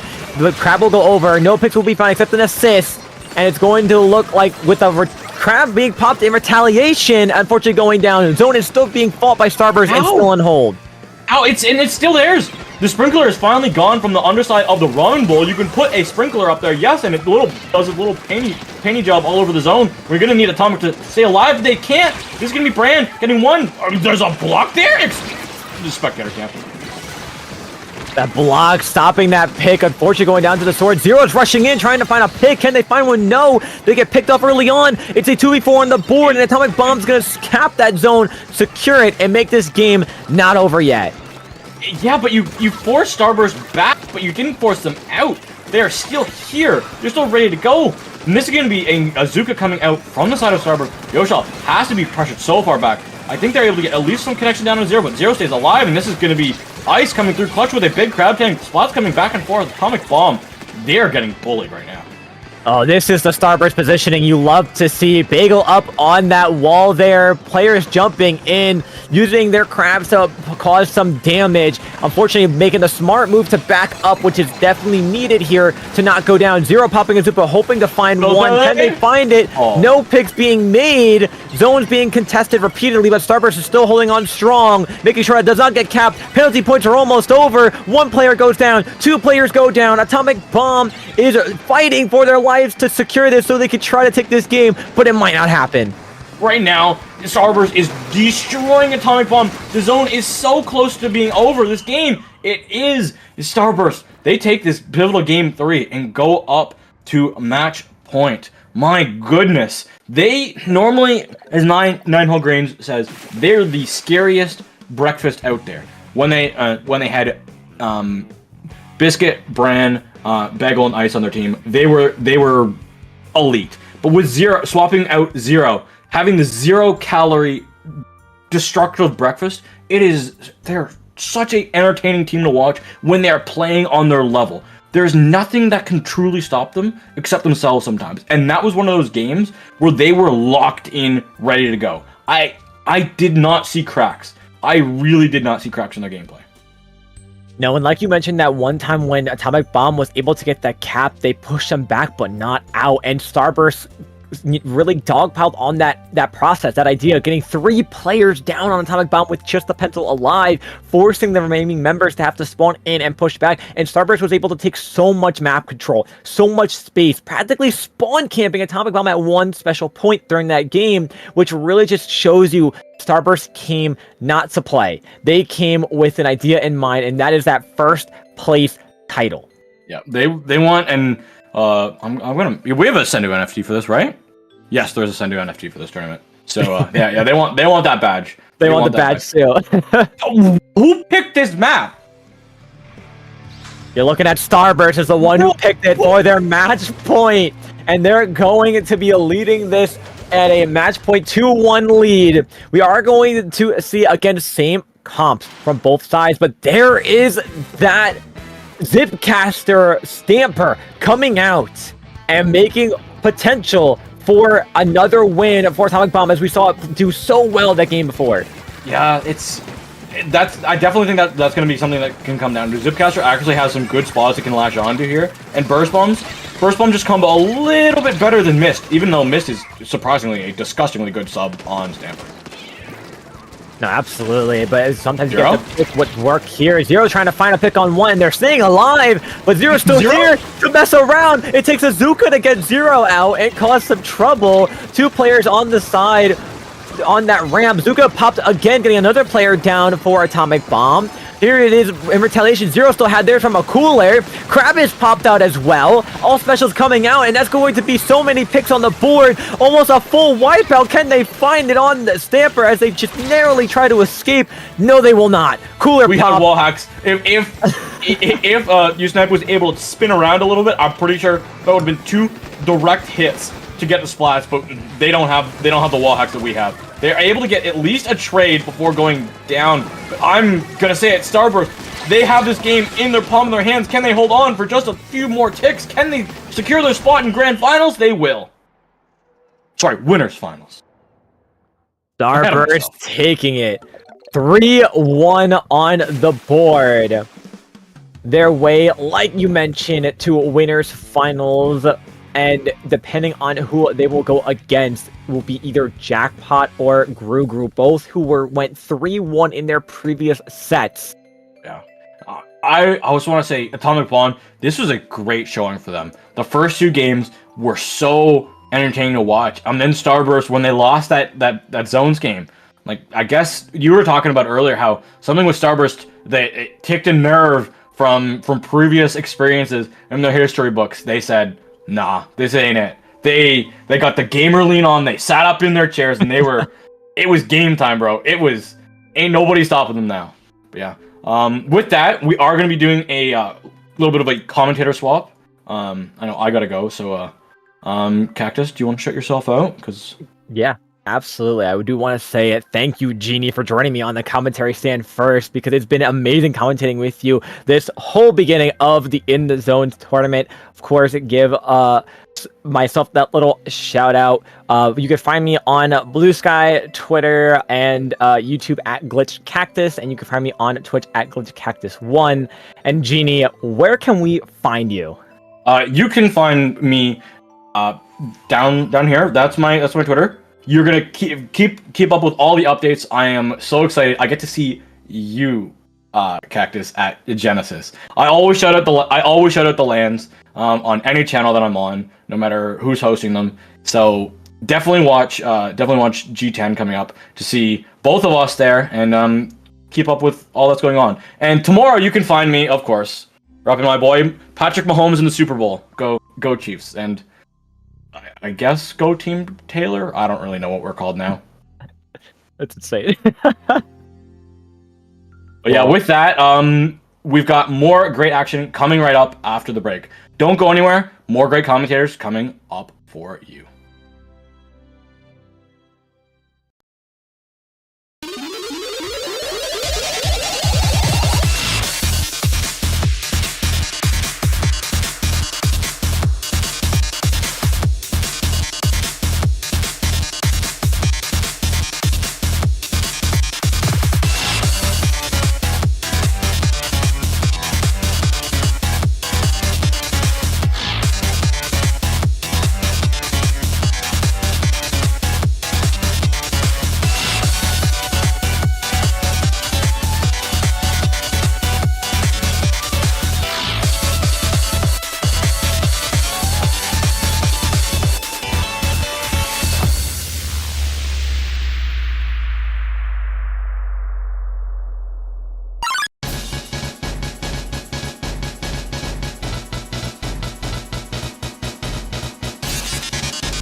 Splatoon Stronghold, a stronghold for competitive Splatoon, providing resources to long-timers and newcomers alike. If you're new to the competitive scene or still figuring out how to join, we have a getting started guide and plenty of other resources to help you in your journey. If you are a seasoned veteran, we still have plenty to offer. You can find and join tournaments as well as participate in our Captain Forum and find free agents and teams. Our mission is to make competitive Splatoon easily accessible to everyone. So what are you waiting for? Join the Splatoon Stronghold today!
And welcome back to In the Zone. I am Pat here with Lily. Lily, we are jumping right in the other semifinals.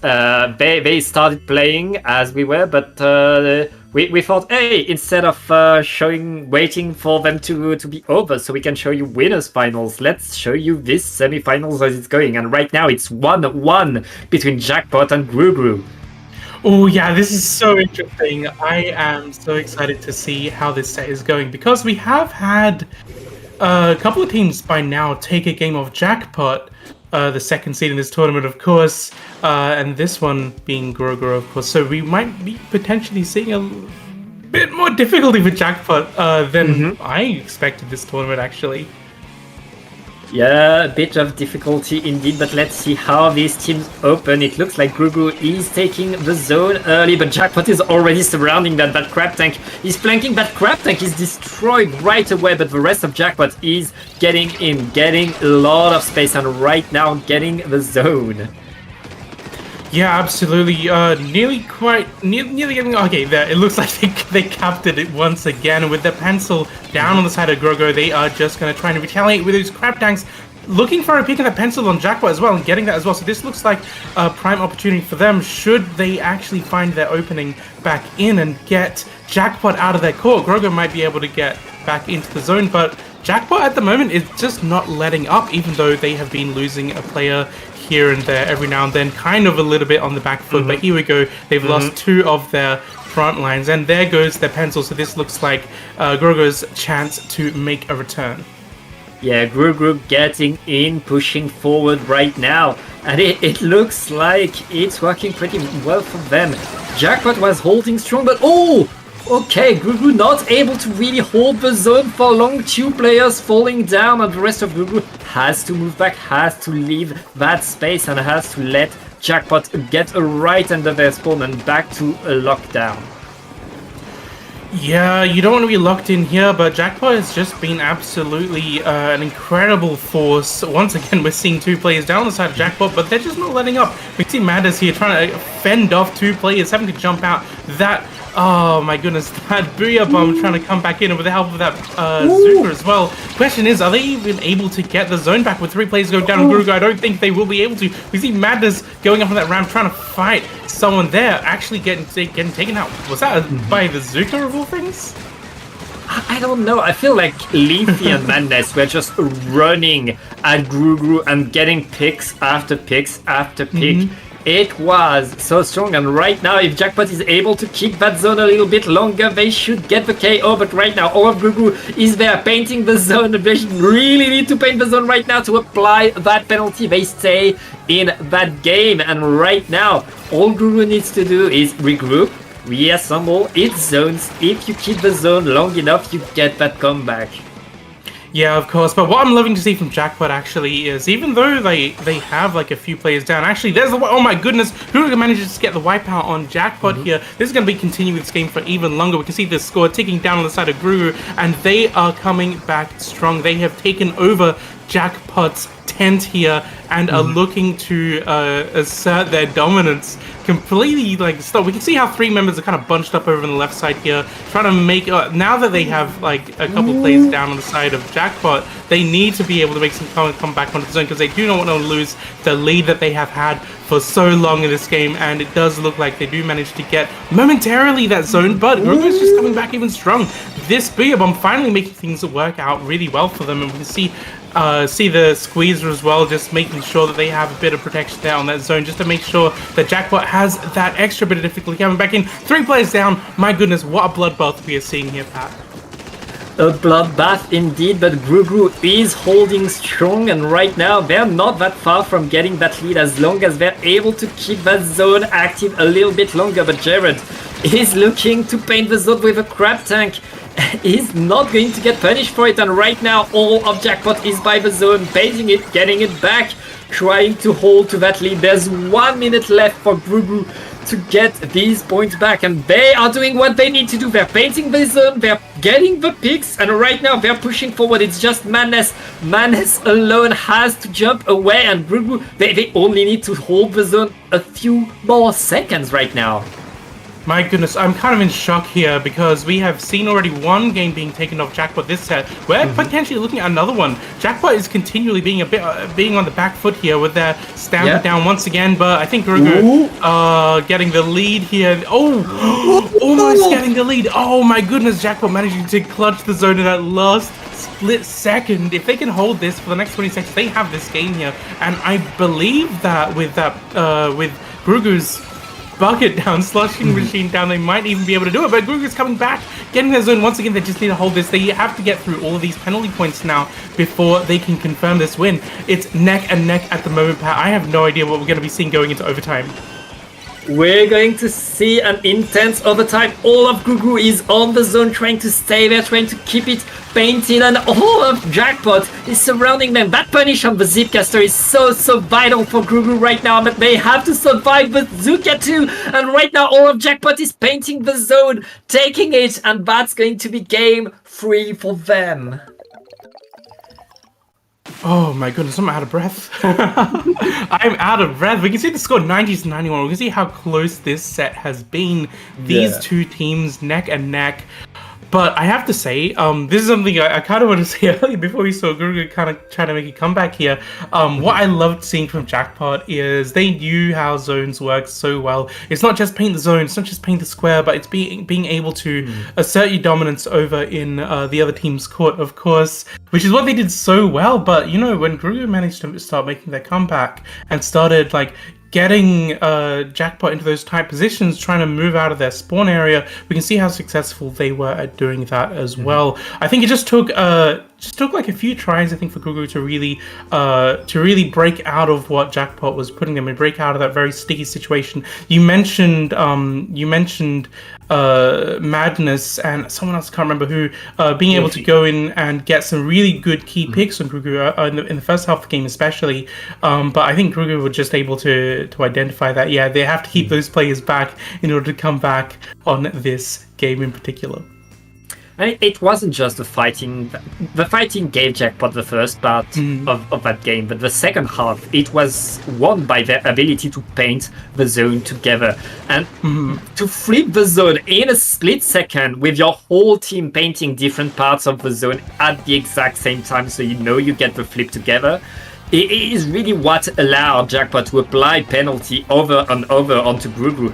And right now, Gru, they are back to the wall. They have to win the next few games if they want to go into winners finals, and Jackpot is not going to let them do that easily. Jackpot, they only need to win one to get in, and they already have the zone. Yeah, they do, and that's 2 players down. Leafy actually looking for a third one as well. Perhaps they can find one. Does look like they're going to be forced to jump out, but still, Leafy's going to be applying that pressure here. That Crab Tank coming out, but being forced back from those tri-strikes as well, which is also going to be stopping the zone as well. Hopefully coming back in favor of Grugu, but Jackpot does manage to get it. Just what'll do here, just painting things up nicely for them. Speaking of pencil, Grugu has just lost their pencil at the moment, but perhaps especially in this map, the Zuka can come in clutch and help them retake. But every time I've tried to see Grugu try to retake this map, it just seems that Jackpot is there ready and waiting, stopping them from being able to move in no matter what they try. Yeah, and right now it's an all-out fight for the zone. Penalty has yet to be applied onto Jackpot, and Jared with a Crab Tank is going to maybe... I mean, they get the zone back. At least Grugu applied penalty onto Jackpot to delay things a little bit more, and that's going to give them a bit more time to prepare an attack, but they're wiped right now, Lily.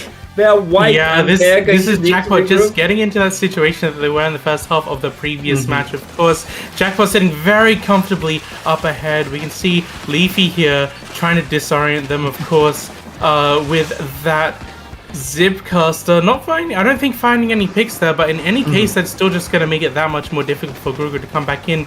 The Zuka managing to get a pick on Madness there, and with the Tri-Strikes coming out, it could potentially help them make a move, but they're going to have to be dealing with Leafy, who's getting a pick on Faulty. He had another one on Promono. This is going to be that much more difficult for them to come back in as Jackpot continues their hold, going to 10, 9, 8. We're probably going to be seeing a knockout here. They're going to be taking the set, and it does look like with the last few seconds ticked all the way down, Jackpot very cleanly takes this second game, giving absolutely no room, well, barely any room at all, for Grugu to really breathe in ship-shaped zones.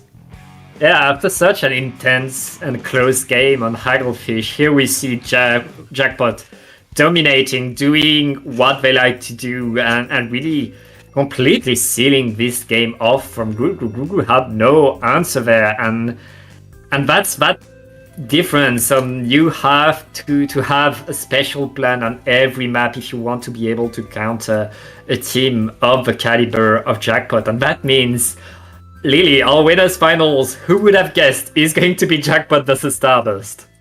Jackpot versus Starburst, we love to see it. And going to winners finals, I just have to say, Starburst has been absolutely on a roll. In semis, Atomic Gun managed to take a game off of them, and also there's only been one game taken off of them in winners round 2 by New Generation, the 16th seed. Okay, so that's kind of interesting here, but you know, they have been pretty much dominating winners just as much as Jackpot has, with only losing one game each. So the scores for them in terms of how much you've won and lost have been absolutely neck and neck. I'm curious to see how these two teams stack up against each other. Jackpot, of course, being they've definitely established themselves at this point, but Starburst have been here at the top for way longer, of course, and seeing them adapt to Splatoon 3 and all the changes of the meta that have been happening over time, ever since Ink TV up until now,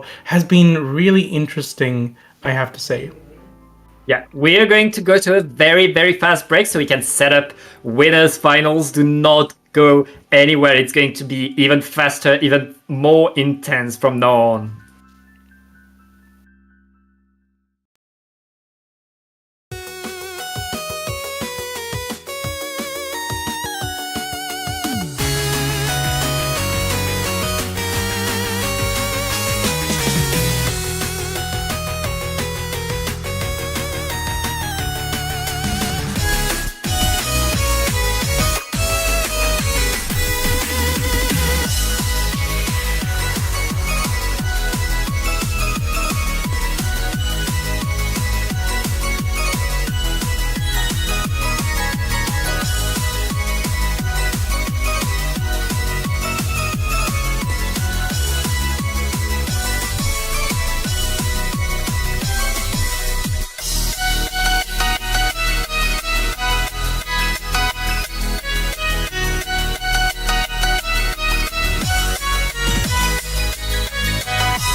Hello everyone, welcome back to In the Zone. I'm Lily Gravybed and I'm here with Pat. And I'm feeling in the zone, aren't you, Pat? I'm feeling excited and pumped for this next set, Starburst versus Jackpot. We just saw Jackpot win the previous set, and Starburst has been, of course, on stream before. But I'm going to ask you, what are you most looking forward to in this winners finals? I mean, Starburst versus Jackpot is a classic and has been a classic for like a year now. We've seen these two teams beat each other, one taking over the other, then the other coming back stronger than ever, and it's been such back and forth in terms of dominating the scene between these two teams. I want to see who's on top today, because there's always going to be a surprise, and I love to see Leafy bringing the tent to Mahi. Speaking of surprises, 10 to Mahi zones especially, I think this is going to be a very interesting, pretty strong pick as well. And also the fact that Madness we are seeing on the Range Blaster. I can see those two weapons, especially with the pencil. Actually, those three, all four weapons, I think are just going to be working so well for the comp. But that's Leafy going to be down, and Madness. Actually, they've lost a Blaster and Umbrella on... they've lost two players on the other side on Starburst as well. They're two shooters, so this is going to be definitely a fight for zone early on in the game. We can see Starburst trying to push them out, trying to move them out, trying to do something with those strikes here. They do manage to, I believe, cap the zone following this crab tank, which means that even though they're on the back foot in terms of players on the zone, players in the map, they have at least stalled things out just for a tiny bit longer. These two teams are fighting so much, and yeah, I love to see a Range Blaster from both teams.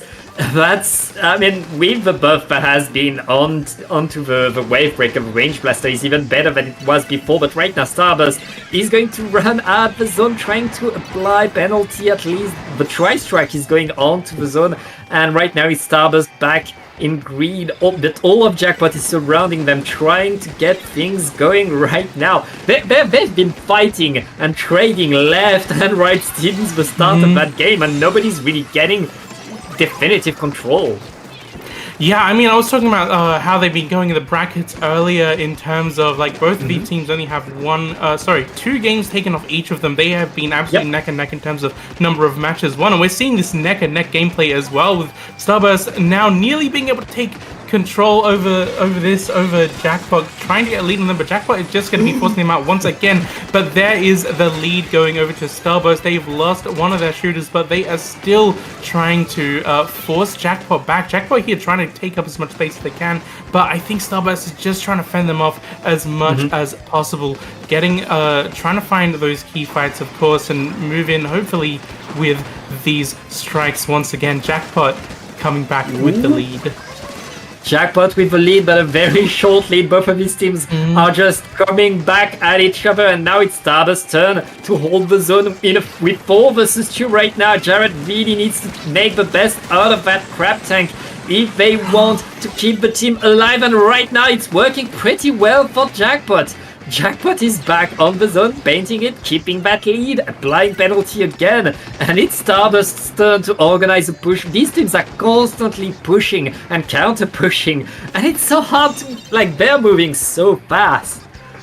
Yeah, the thing is, both teams are moving fast, but that just means that the score is just going to be moving so slowly. It's been 3 minutes into the match already, and we have barely got into the 50s in terms of the scores here. But, you know, Jackpot, even though they tried to strike the zone here and try to get control of it, they've lost a couple of players. Once again, Jared trying to find these pigs, trying to move in. They have been cooled up as well, so they are going to be doing everything they can to take up as much space as possible. We're seeing Crap Tag come out. We're seeing Madness down, just applying pressure over that ledge as well, just to make it even that much more dangerous for them to be able to contest that. Does look like with the help of those suction bombs, they are going to be forcing Starburst into those tricky positions, trying to retake at least from the side with those bombs, with that wave breaker as well, but they're just not able to quite do it. Not even with these strikes are they able to take up the space. I mean, they do cap the zone, but we can see Jackpot already still up in their face.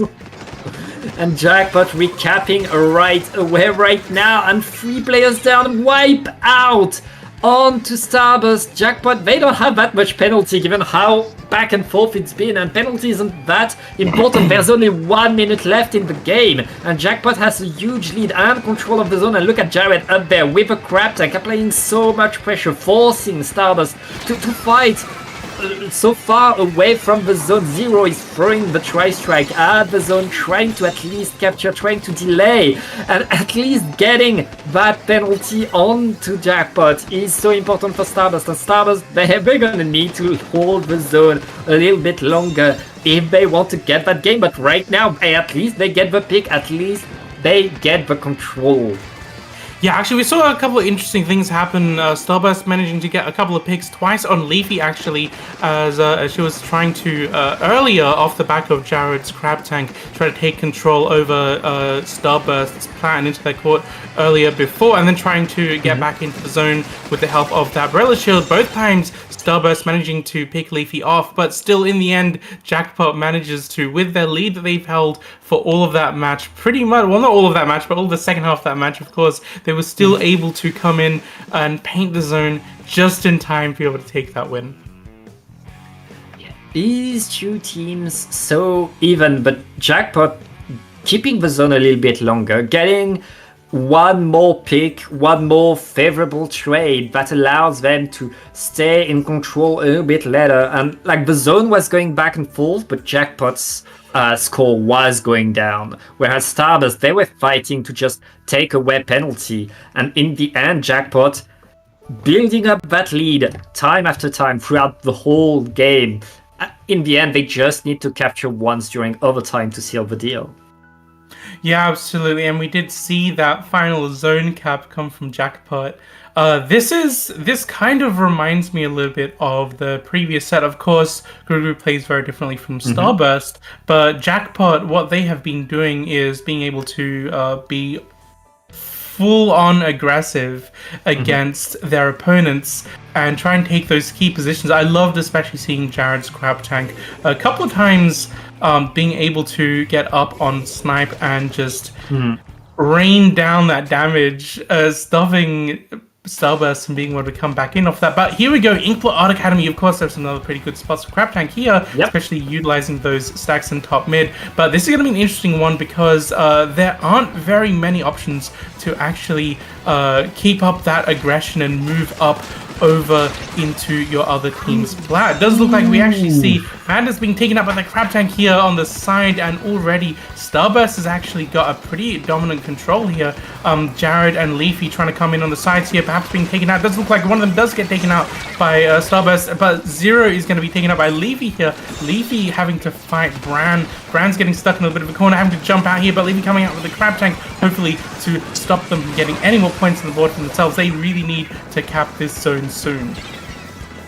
And the zone is captured by Jackpot right there. And as you said, it's about managing to secure one player with a lot of range on that top mid, but neither team is going to let the other do that right now. They are fighting, scrapping all around the zone right now. Jackpot holding the zone, but Starburst answering with Bazooka. No team is able to really push the other team away, and look at that, Starburst just going in with no fear, getting into these fights and getting the picks. But right now Jackpot is holding the zone, getting that lead, and Jared just jumping with Bazooka. You don't need to jump forward with Bazooka, it's a long range weapon. Yeah, well, it does give you a little bit more visibility, especially when you've got those high areas above above in those bats area. But we're seeing we're actually seeing Leafy with a crab tank.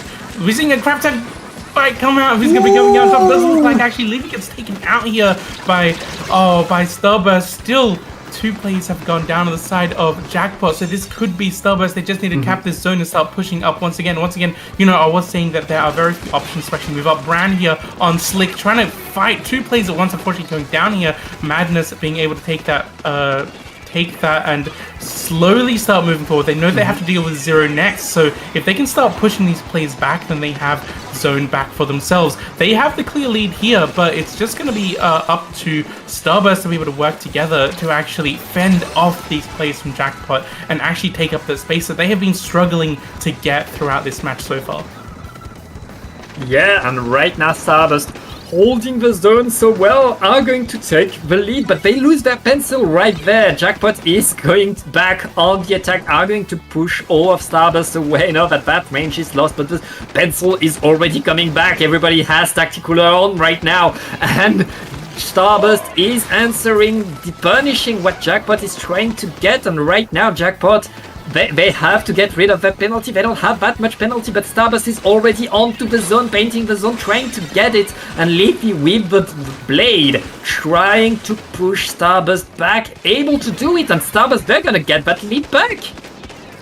Yeah, that lead I fully expect is going to last for quite a while, unless Starburst is going to come in, especially with this crab tank looking for a couple of plays. Do manage to get 2 of them, but if Jackpot can't find a way back in, it could definitely spell Starburst. Some kind of Starburst dominant control. You can already see Zero trying to slowly move up, trying to like scout an opening on the side, getting picked off. Brand knows it's a little bit too dangerous to go up that way, but Bagel here does look like they are trying to get a little bit of control, followed up by the crab tank. Of course, the crab tank is always going to be doing a lot of damage over here, getting a pick on Jared. Of course, that is one player that they do not want in the game, and we can see the score ticking down now. Will manage to get Bagel out of the game. Those try strikes coming in might actually just hold this for longer, and Starburst having lost 3 players there all at once. It's just going to be Jackpot back in control once again. They are in a very comfortable position now going into this last minute.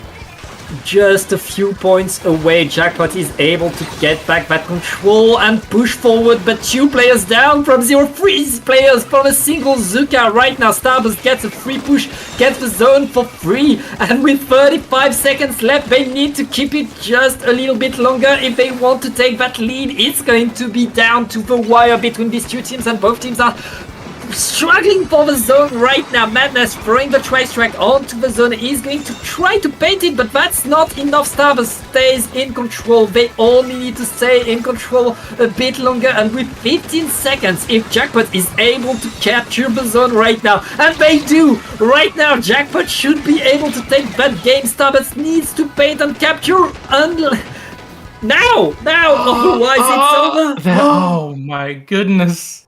We were waiting for that at the end, weren't we? We were absolutely just waiting for that final drop of ink on the zone to be able to get that match in favor of Jackpot. Wow, what a match that was. Well, Lily, earlier in the tournament, Ginny was talking about a clean 2-0, about a 2-0 that is clearly a 2-0 where one team is completely dominating. This is not it. Starburst are fighting hard. They're getting the picks. They're going back and forth. It's just Jackpot gets the zone a little bit longer. They get the zone once more. They get the final word. And it's really at that level of closeness between these 2 teams, but Jackpot able to get the edge on Starburst again. Yeah, it really does come down to that little bit of edge that Jackpot certainly has. Starburst has to find something, some kind of flaw, some kind of weak link in Jackpot's play at the moment in order to really take advantage and have the final say for themselves. I do believe that in the next match we might be able to see a little bit of a comeback, because the last 2 matches have been incredibly close, incredibly close from both of these teams. I want to see what Starburst can do to prevent or to really like close in on Jackpot every time they try to force the way in to Starburst's side of the map. Any part of the map that Starburst is trying to come back in on. Yes. Lily, Jackpot is bringing the other pencil and a heavy edit. Okay.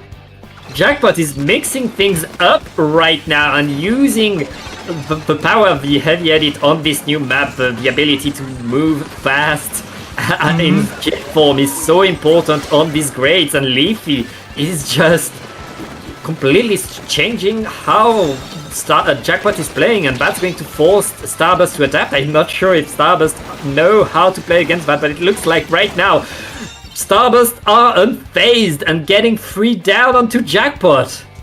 Now, this is absolutely what I love to see from Starburst, just knowing exactly how to find those weak spots on Jackpot, managing to win those fights without, it didn't even look like they had that much trouble here, and continually being able to keep at least a couple of players down. We can see that they have had that numbers advantage all the way through this game so far, getting into the next minute, and we can see them already. They've gone into the 40s in terms of score. They are completely unfazed, but you know, you were mentioning Jackpot bringing out the other pencil. That's certainly going to help them in terms of holding the area in mid of zone, but thing is, they need to be able to follow up on that, and I didn't really see that happen there.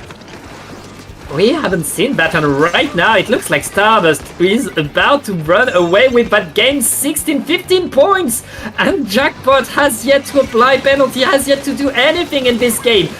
Jared able to get things going with a crab tank. What is that crab tank, Jared? Oh my goodness, okay, so that crab tank certainly helped things out for them. We can see Jared already move up onto the grates here, but unfortunately they are going to be pushed back with a crab tank from the side of Starburst this time. Starburst already has had such dominant control of this match so far, and Jackpot trying to move up hasn't quite had the success that they have had previously, but they are, Madness is going to be finding that pick and brand.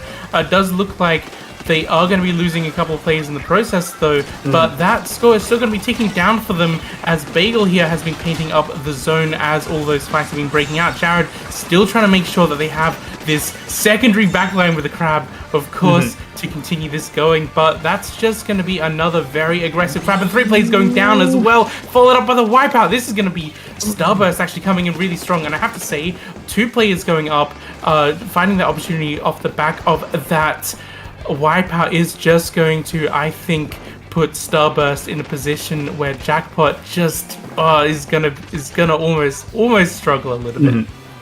And Starburst was threatening Jackpot right onto their spawn, but Jackpot finding it to get back onto the zone, to get back on the attack, to capture the zone and then push Starburst away, but Starburst are back to that crab tank is going to allow them to get back control, keep contesting the zone. We are 2 minutes away from the end of that game, and it looks like Starburst is able to keep that advantage going, but Jackpot, they're not done. They want to make this comp work, and right now we see trade after trade. Ooh, that jump is going to be taken by Zero, and that's the tactic cooler for Jackpot that's being taken down. Yeah, 3 players down on Jackpot once again. Starburst, I think, is just simply coming in and doing exactly what they've been doing all of this game, being able to pick off any players that they want from Jackpot, I think, and we can see the crab tank coming as well as Bagel just to help with that chip damage off the back of that and keep that zone under their control, but they might actually lose it here. It's so heavily contested, but nope, they have it completely under control, but I don't know, this zone just keeps going back and forth. I'm nervous, but this, I think, is still going to be Starburst's game once and for all. After all of that, my goodness, I have to say, I think them getting that early control, and one of the other things that I think worked out really well for them was that wipeout, knowing that once they had that wipeout, they could just move up as quickly as they possibly could and stall them, well, not exactly stall them out, but just give themselves more time before Jackpot were able to actually come back in and make their place in the zone and try to contest that. I felt that especially in the last minute of the game, Jackpot was basically there almost trying to force the zone back for themselves, but losing players in the process, which is where Starburst were able to like pretty comfortably do what they were doing the entire game, which was, you know, maintain that control, because once you have control of the zone, all you really need to be focusing on at that point is winning those fights. Jackpot were continually trying to get the zone back from Starburst, which meant that by the time they had that zone and could focus on the fights, it just took that much longer for them. Yeah. Jackpot, they tried to fix something that wasn't broken. They changed their composition. Even though their previous composition was working, they were winning against Starburst, and Starburst were like, oh, wait, we prefer you playing that. That's easier for us. We can just pick you up. And right now, Jackpot going back to that regular comp that they have with the Stumper Neo. Meanwhile, Starburst bringing it to Sturgeon Shipyard. That's a map mode for the ages that we've seen in the semifinals and that we've seen Starburst do so powerfully on. Yeah, I mean, I'm not surprised they're picking this, but it's not my favorite. It wouldn't be my pick. But you know, this has worked for them, and we can see it work for them actually for Jackpot. Rather, as they have taken pretty much full control of the game so far, with Zero here trying to find an opening with this Zuka to come back in, but we're seeing a Crab Tank being popped on the other side. Leafy here is going to be forcing them out and getting this score down into the 50s, into the 40s. Actually, Starburst actually has a Crab Tank ready to go themselves to try and make a return to that. Hopefully they can push in with this. This could be actually the opposite of what, or kind of like, we're kind of seeing the same thing as the previous game, but like, the roles reversed, the teams kind of reversed here. Wait a minute, here we go. Starburst managing to get the zone. Pat, what are we seeing here? Starburst get the zone for a split second, but Jackpot instantly gets it back and keeps that control. But right now, that pick on the pencil is what Starburst needs. The ability to move forward, get pick after pick, and force the punish. Finally, Starburst has that real control over the zone, and that's where you make the big points on this map. Right now, Jackpot needs to use the Zuka, they need to use the specials, they need to use their range if they want to move Jackpot, to move Starburst away, and Jackpot is already moving forward. What a Zuka shot by Magnus there! Oh, Magnus getting two! Madness absolutely going mad here for that zone, mad for power here, which is absolutely what we're seeing from Jackpot. They start to move up with Starburst on the respawn. Starburst are going to have to do a bit of work here, especially with that Zuka coming out once again, but I don't think they're going to be getting any picks off the back of that. Jackpot's in a pretty good position here. Not only do they have a Zuka for themselves, but they have a Crab Tank. Unfortunately, they have lost that Zuka, but you know, being all cool it up, they're going to be coming back in with the Zuka anyway, so they are going to be continuing their dominant control, but having lost a couple of plays, especially that pencil, things might spell the end for that push here. Ooh, that was a nice little flank.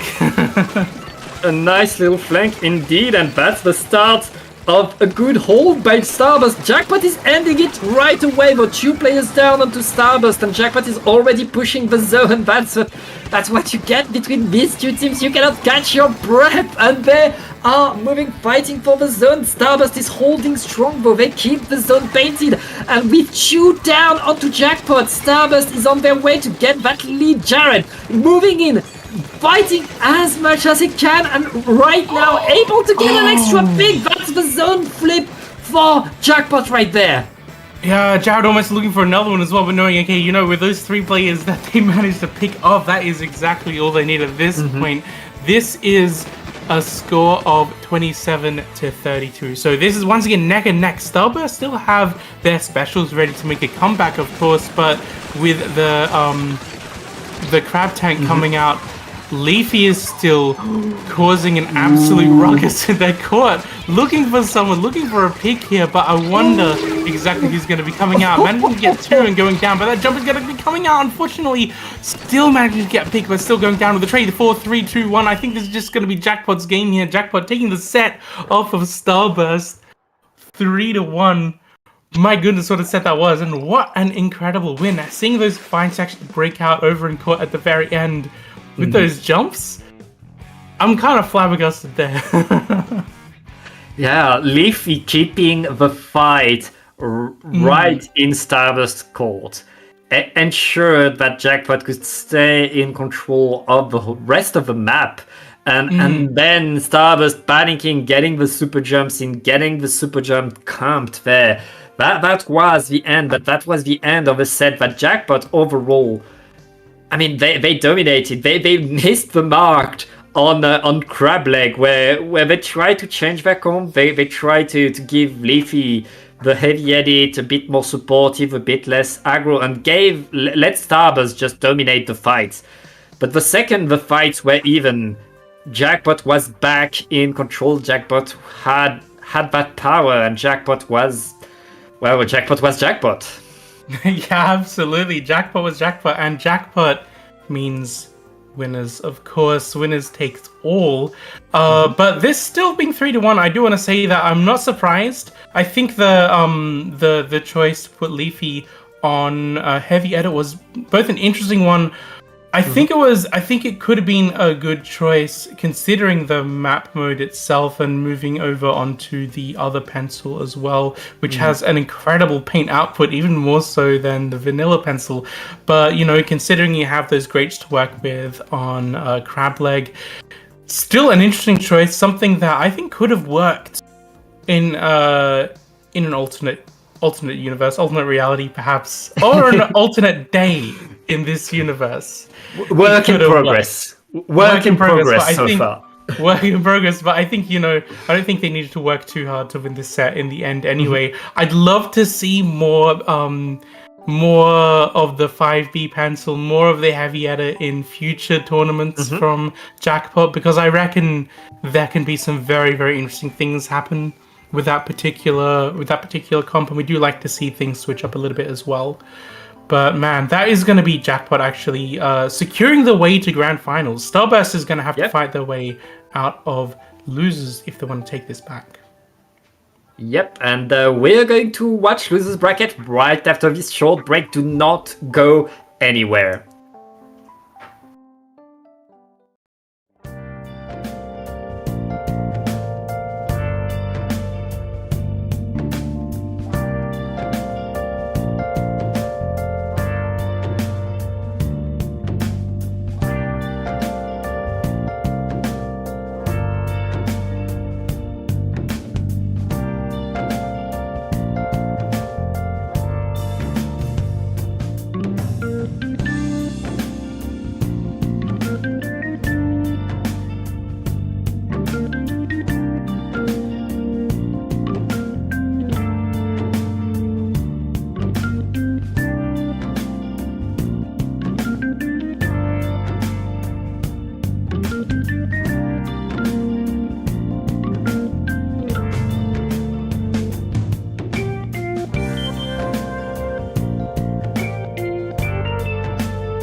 Splatoon Stronghold, a stronghold for competitive Splatoon, providing resources to long-timers and newcomers alike. If you're new to the competitive scene or still figuring out how to join, we have a getting started guide and plenty of other resources to help you in your journey. If you are a seasoned veteran, we still have plenty to offer. You can find and join tournaments as well as participate in our Captain Forum and find free agents and teams. Our mission is to make competitive Splatoon easily accessible to everyone. So what are you waiting for? Join the Splatoon Stronghold today!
Hello everyone and welcome back to In the Zone. I'm Lily Gravy Bread. You can just call me Lily, and I'm here with Pat, and we are going to be taking you through the last couple of matches of Losers Bracket before bringing you Grand Finals.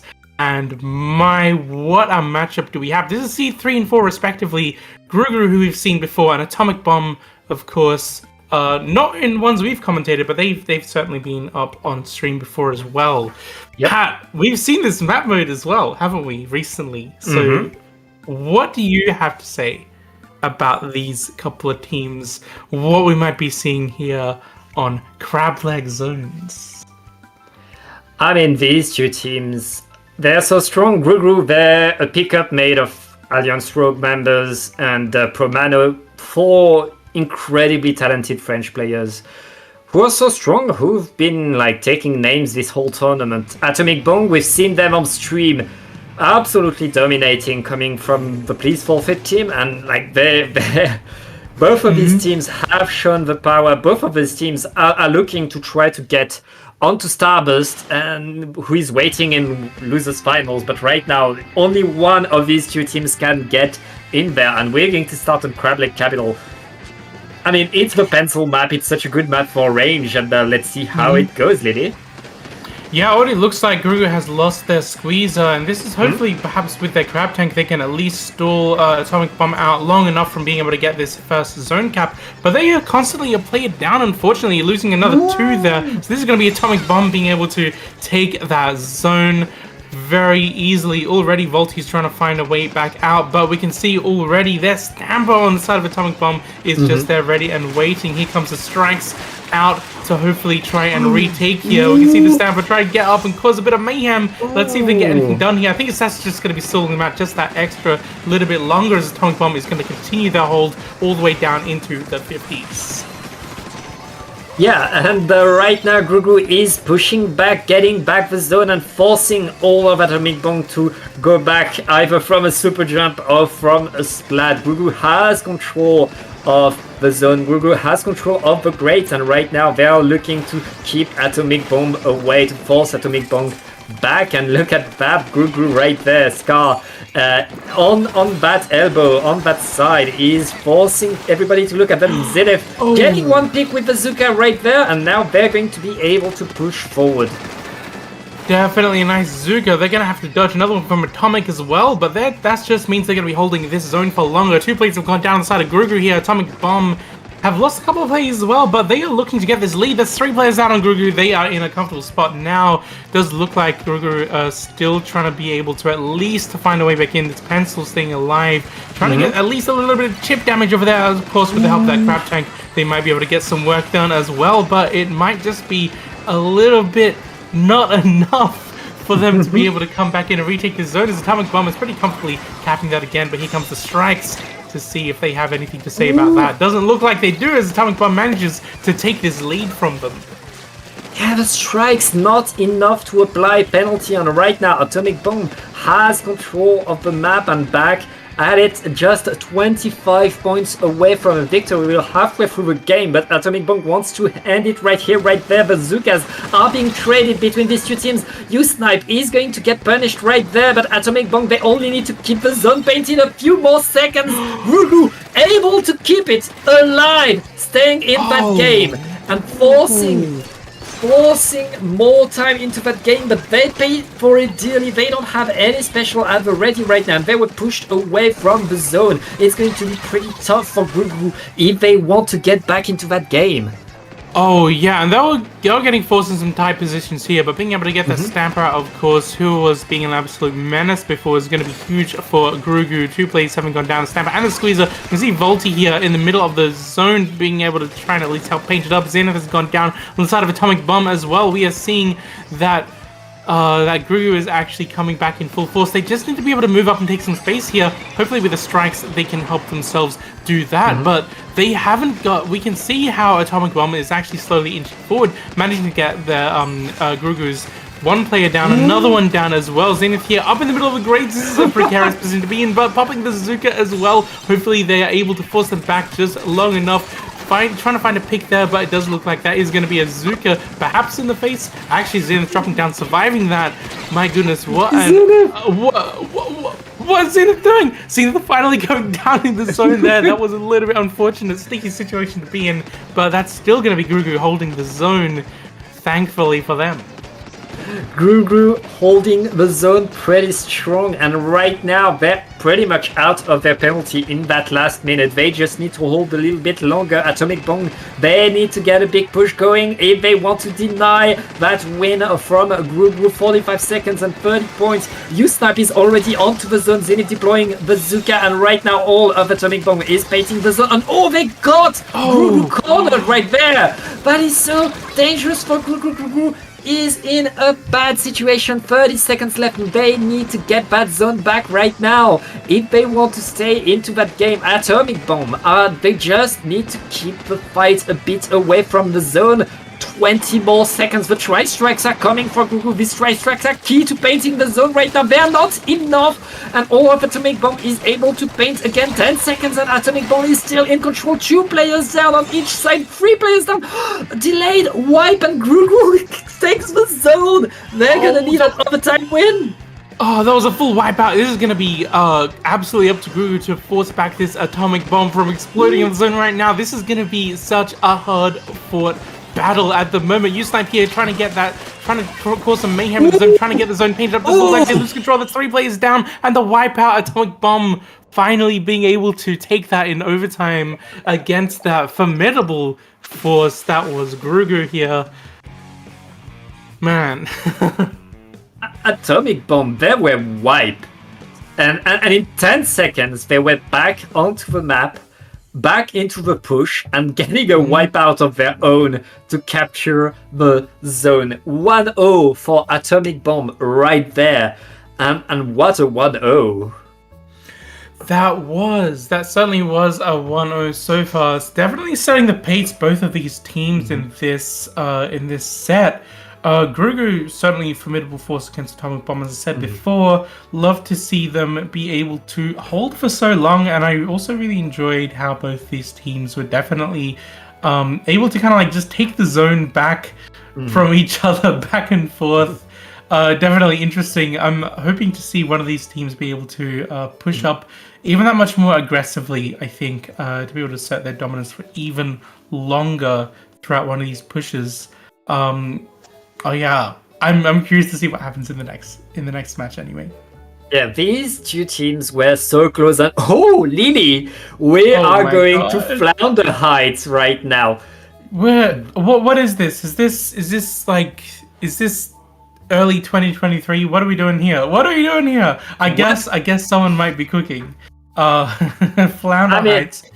The teams are picking the maps, and Grugu chose that Flounder Heights map right there. This is the kind of map that you want if you like fighting, if you like risks, and if you know that you are able to push back in whenever, however you can. Right now, it's on these two teams to be able to push back. Promano bringing the Tri-Slusher there, ditching the pencil. Meanwhile, Yoshel staying with the pencil, sticking with it, and we see the squeezer, the funny squeezer on the side of Scar. Yeah, of course. I think like Scar having the longest range, of course, you aren't really going to be thinking too much about playing slowly, considering the weapon comp that they have. Of course, that Carbon Deco main is going to be doing a lot of work here. We can see them already in trance, trying to look for a pick. Managed to get one going down on the trade, however. That's 3 players down, so that was a very good trade for Grugu here. They're going to be able to get a huge advantage early on. Looks like they managed to get one from U-Snipe as well. I've got to say, you know, this is still going to be a really good pick, I think, for Grugu, considering how they have performed here, how these players, not this team necessarily, but how these players have performed here in the past. This is going to be forcing Atomic Bomb back quite far, I think. We can see how far back they have forced, especially with that screen, trying to, like, blocking a little bit of that visibility. Zenith is trying to find a way back in using that rail. I'm not sure if they were able to get anything done there, and Grugu is still dominant force throughout this match so far. Yeah, Grugu staying in control off top, but right now Atomic Bomb getting back in, flanking the zone, and probably capturing. Oh no, they didn't flank, but right now they're onto the zone. They're able to get it, push forward, and really push Grugu away. Grugu has to jump out, and now, apart from Volty is going to be punished right there. Atomic Bomb has the control of top mid right now, that control that they've been waiting for, and now it's Atomic Bomb's turn to really hold that zone. And I mean, you know, Flounder, once you have that zone, you can keep it for so long if you know how to defend it, and both of these teams know how to defend that zone. But it looks like Grugu right now is able to get the picks to get forward and at least capture their side of the zone to neutralize.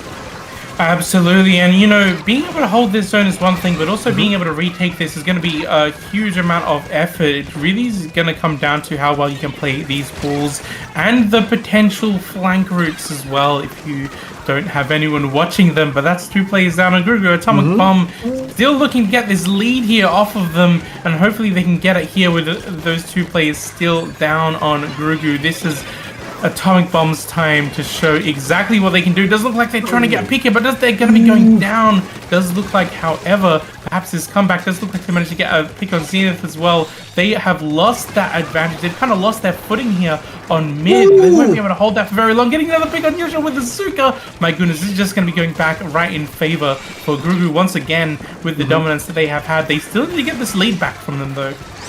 Grugu needs to at least apply penalty because Atomic Bomb is back onto the maps right now, baiting and fighting Zenith, just keeping that zone contested right there. And look at that, Atomic Bomb able to get the zone back to score a bit more points, even though Grugu is there fighting as hard as they can, shoot down on each side, but Grugu is back onto the zone. Zone is back to neutral, but Atomic Bomb is throwing bazooka, trying to keep the fight on the same side, on that same zone. 12 points left for Atomic Bomb. Gray is going in with the shot, getting one pick, getting punished for it, and right now Atomic Bomb have the numbers advantage, have the tactical, and are still fighting for that zone. Oh, it's these desperate trades which I think Atomic Bomb is gonna just be taking so much advantage from, but that's 3 plays haven't gone down there. Guru is actually gonna be on the comeback here. They are on their comeback arc. They really need to be able to get their dominance back that they had early in the game. Atomic Bomb had a moment there for quite a long moment, being able to hold that all the way down to 12. But Grugu, they are back where they have been, sitting comfortably. We're seeing another trade coming from them once again, but still they have not let up. They have a Zuka at the ready to go, of course. U-Snipe here trying to come back in, trying to be a little bit stealthy, perhaps with the help of this Zuka as well. They can at least disorient the zone, everything that's happening on there, but that timer is ticking down. 2 plays have gone down on the side of Grugu. Atomic Bomb might be able to find an opening here, but they've lost a couple of plays as well. Atomic is on the zone right now, trying to get the picks, trying to get some attention, but Grugu is so close to getting that lead back. The zone needs to be neutralized if Atomic Bomb wants to stay in control. Grugu, they just need to paint the zone right now, and they get that lead. There's 30 seconds left if they manage to keep the zone right there to get that lead. Put down! Grugu in the lead! And right now they have the advantage. They're gonna get that game! Oh my goodness, this is going to be that, as you said, they're going to get that game. Grugu managing to take that game, of course, you know. I think Zoan in chat said, you know, if you think about it, this is not a surprising pick for Grugu. And knowing how they performed, how these players have performed here before, I'm thinking all the way back to Ink TV. I know that like other classes have mentioned how these players have performed there, but this is certainly a different meta. We are in a different time, but it's still a very strong pick for some of these players. Love being able to see how much control that Atomic Bomb actually had in the second half of the game, around the middle portion of that game, where Grugu trying to come back in, still Atomic Bomb were able to kind of fend them off just enough. I feel like Atomic Bomb for a lot of those fights kind of lost out a little bit. Even if they were going down in trades, Grugu's trades always had them in some kind of advantage state. Either they had a number of the other players still pushed up forward, they had the zones capped, they were still able to corner some of the players of Atomic Bomb a little bit better than Atomic Bomb were able to with Grugu, although we did see some very good picks, of course, coming from Atomic Bomb on Grugu as well. I think that like Grugu were able to play to their advantage a lot more, especially with the aggression that players like Volty were able to put up in this map mode in particular. Grugu, they were better with that elevation. These constant fighting were going slowly their way, but now we're going back to a very flat map, to a very wide open map, and look at that. Grugu not wasting any time, bringing back the pencil. Meanwhile, Atomic Bomb back to their regular comp too. Like we see these two teams, and it's going to start on this map, and the team that's able to get that control of top mid to push the other team away can again get so many points, and we've seen so many top teams get locked out on this map mode. So let's see how it goes, and it looks like Atomic Bomb gets the first fight and gets that first fight strong. Oh wow, yeah, that was a very strong first fight, getting those 3 players down on the side of Grugu. Still, we can see how far forward Zenith is with that Zuka, but we're trying to see if Skull can actually come back with a Zuka of their own, forcing a play to jump out at least. Volty's going to be popping Booyah. Hopefully they can play off this, but Atomic once again is Zuka. You see, Chip Shape, I feel, is all about Zukas. You talk about taking control of top mid. While that is important, of course, Zuka can pretty much wipe you out on there, and that is going to definitely flip the control from one side to the other. We are seeing already Grugu being able to flip a little bit of control here, trying to get that zone, but they are losing players on the zone, which of course is going to be painting that in Atomic Bomb's favor, who have all their team up with 2 down on Grugu at the moment. Yeah, Grugu was able to take the zone to apply penalty onto Atomic Bomb, but Atomic Bomb, they got the numbers advantage off of that exchange, and right now they're back onto the zone. It's just Volty shocking. Volty really needs to get value out of this, and Zenith is punishing. Zenith stopping it right in its track, and that's going to be so tough for Grugru right now. Grugru have a tactical deployed. They're going to be back on the attack, but they need to attack right now because Atomic Bomb, they're done with their penalty, Lily. Ooh, yeah, they don't have a penalty at all. Atomic Bomb is just going to be fighting their way to the end here. But Grugru with all these specials are going to try to make some kind of comeback here. Unfortunately, that is going to be all their specials done and dusted, whereas Atomic Bomb have not quite let up their positions that much and have just repainted the zone for themselves. However, that did apply a bunch of penalty for them. But with like, oh my goodness, these fights breaking out here, Pat, what are we seeing? What's going on here?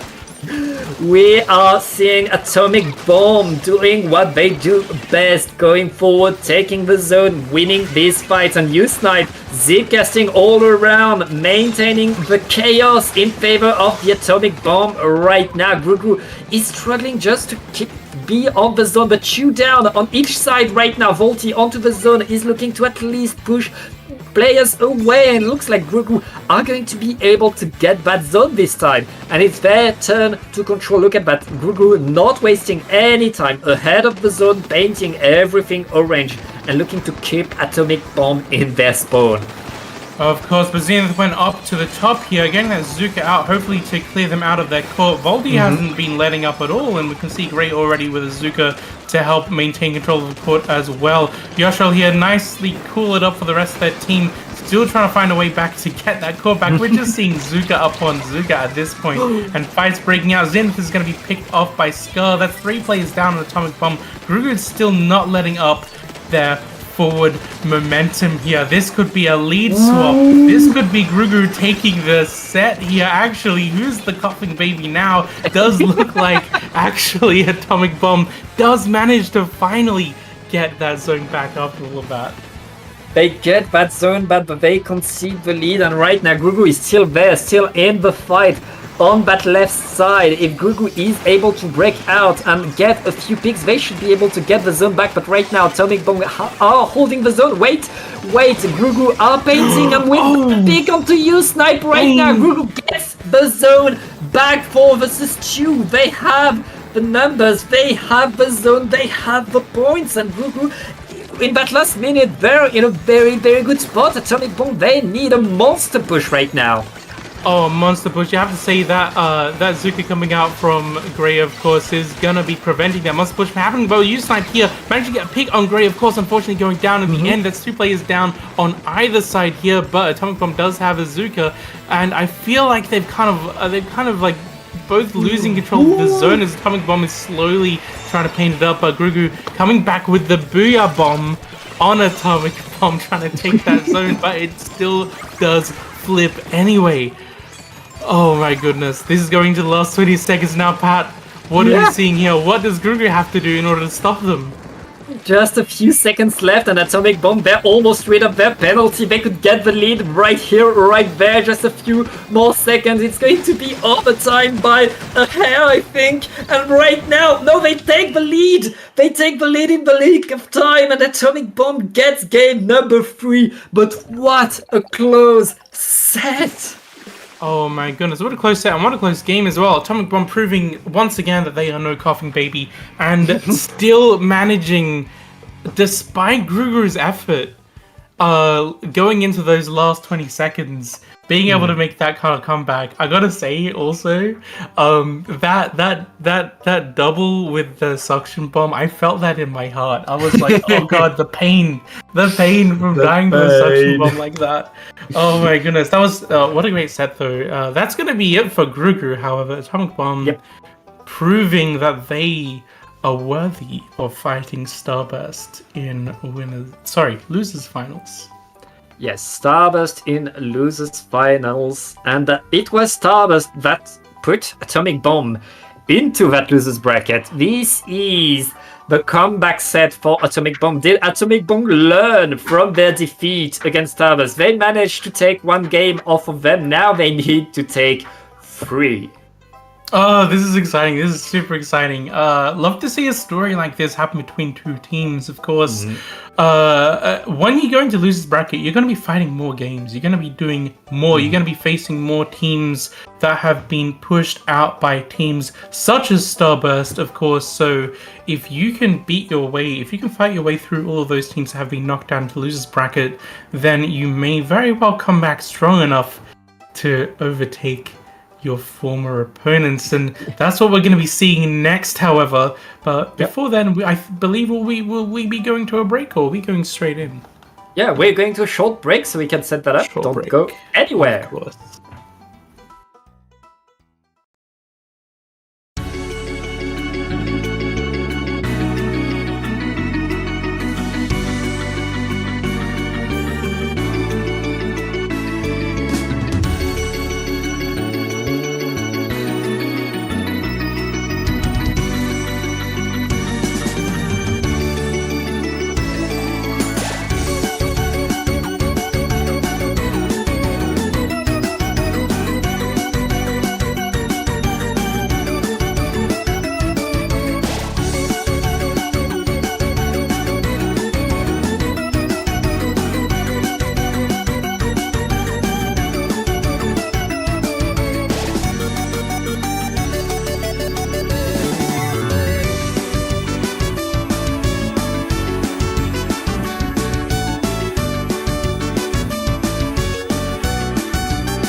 welcome back to In the Zone 32. We are back with Starburst versus Atomic Bomb, a match that we've seen before, but now it's in losers finals. Now it's for the grand final spot, and it's back to a best of 5. We're going to start on Mako Zones. I am Pat here with Lily, and I'm so excited to watch some more of these incredible teams we have today.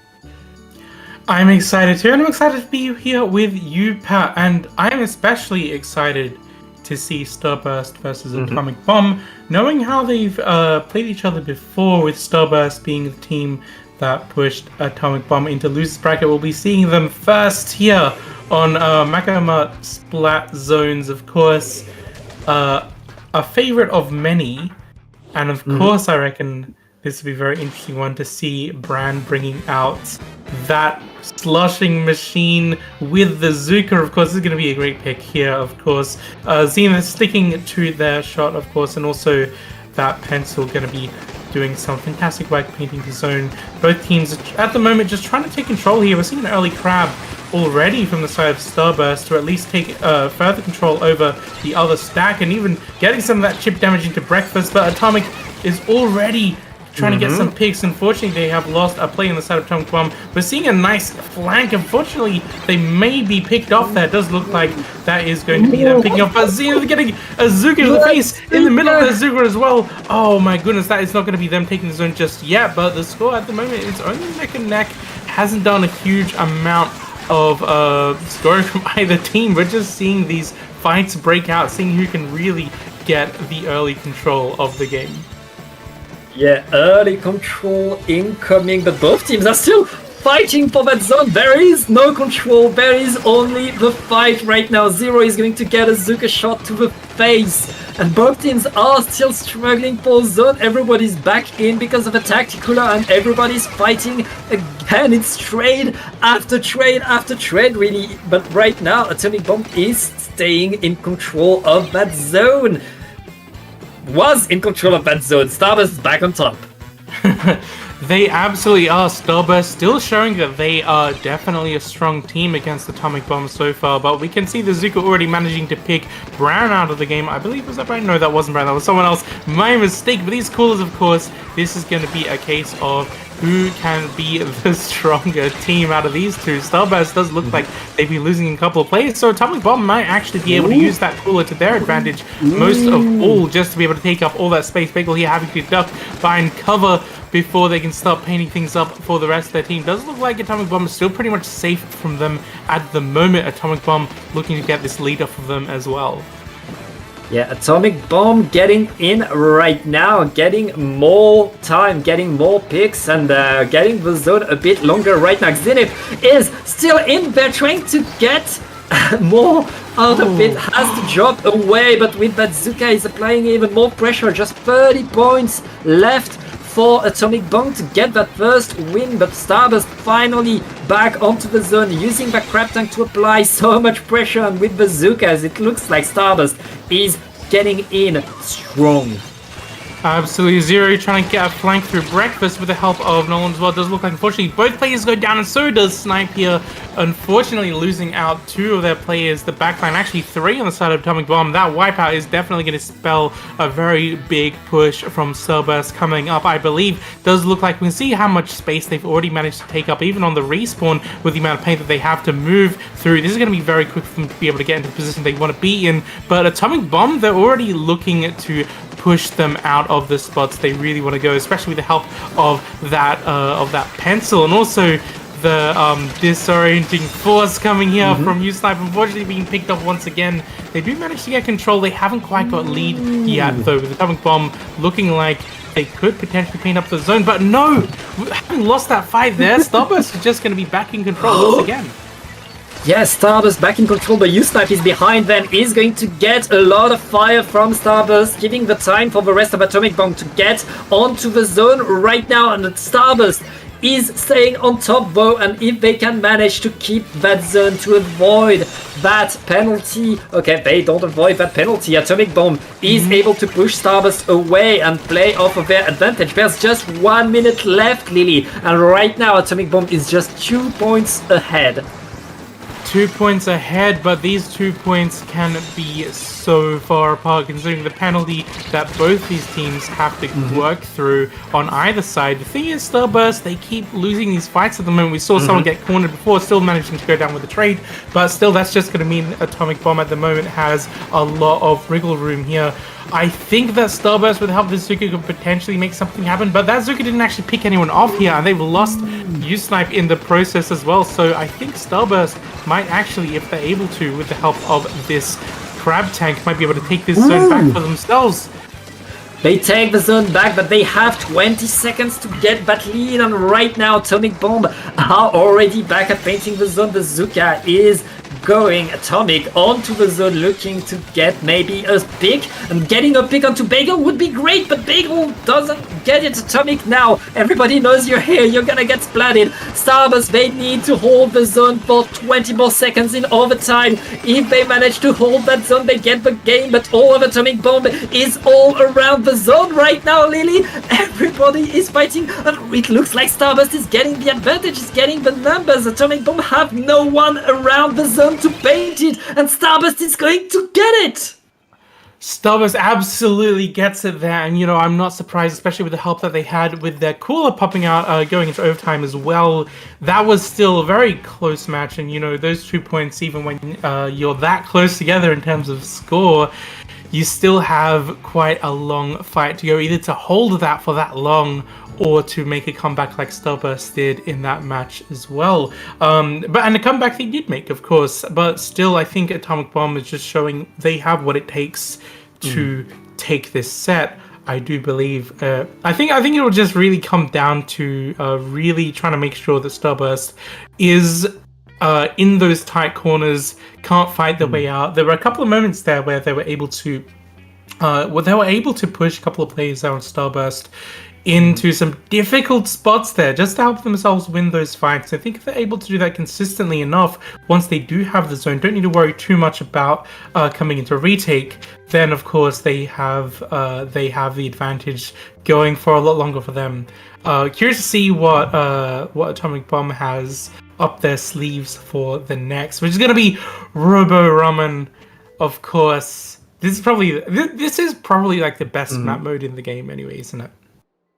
I mean, it's the new hot kid on the block. We all want to play on it, and there is so much. Also, I mean, it's ramen. You have to love ramen, of course. Yeah, it's delicious. Yeah, a delicious pick, of course. It's the best. But yes, Atomic Bomb able to hurt Starburst, able to push Starburst away and back them into a corner. But Starburst, they clutch, they win in the end. That's what they do. And Atomic Bomb, they need to get that extra denial in the end.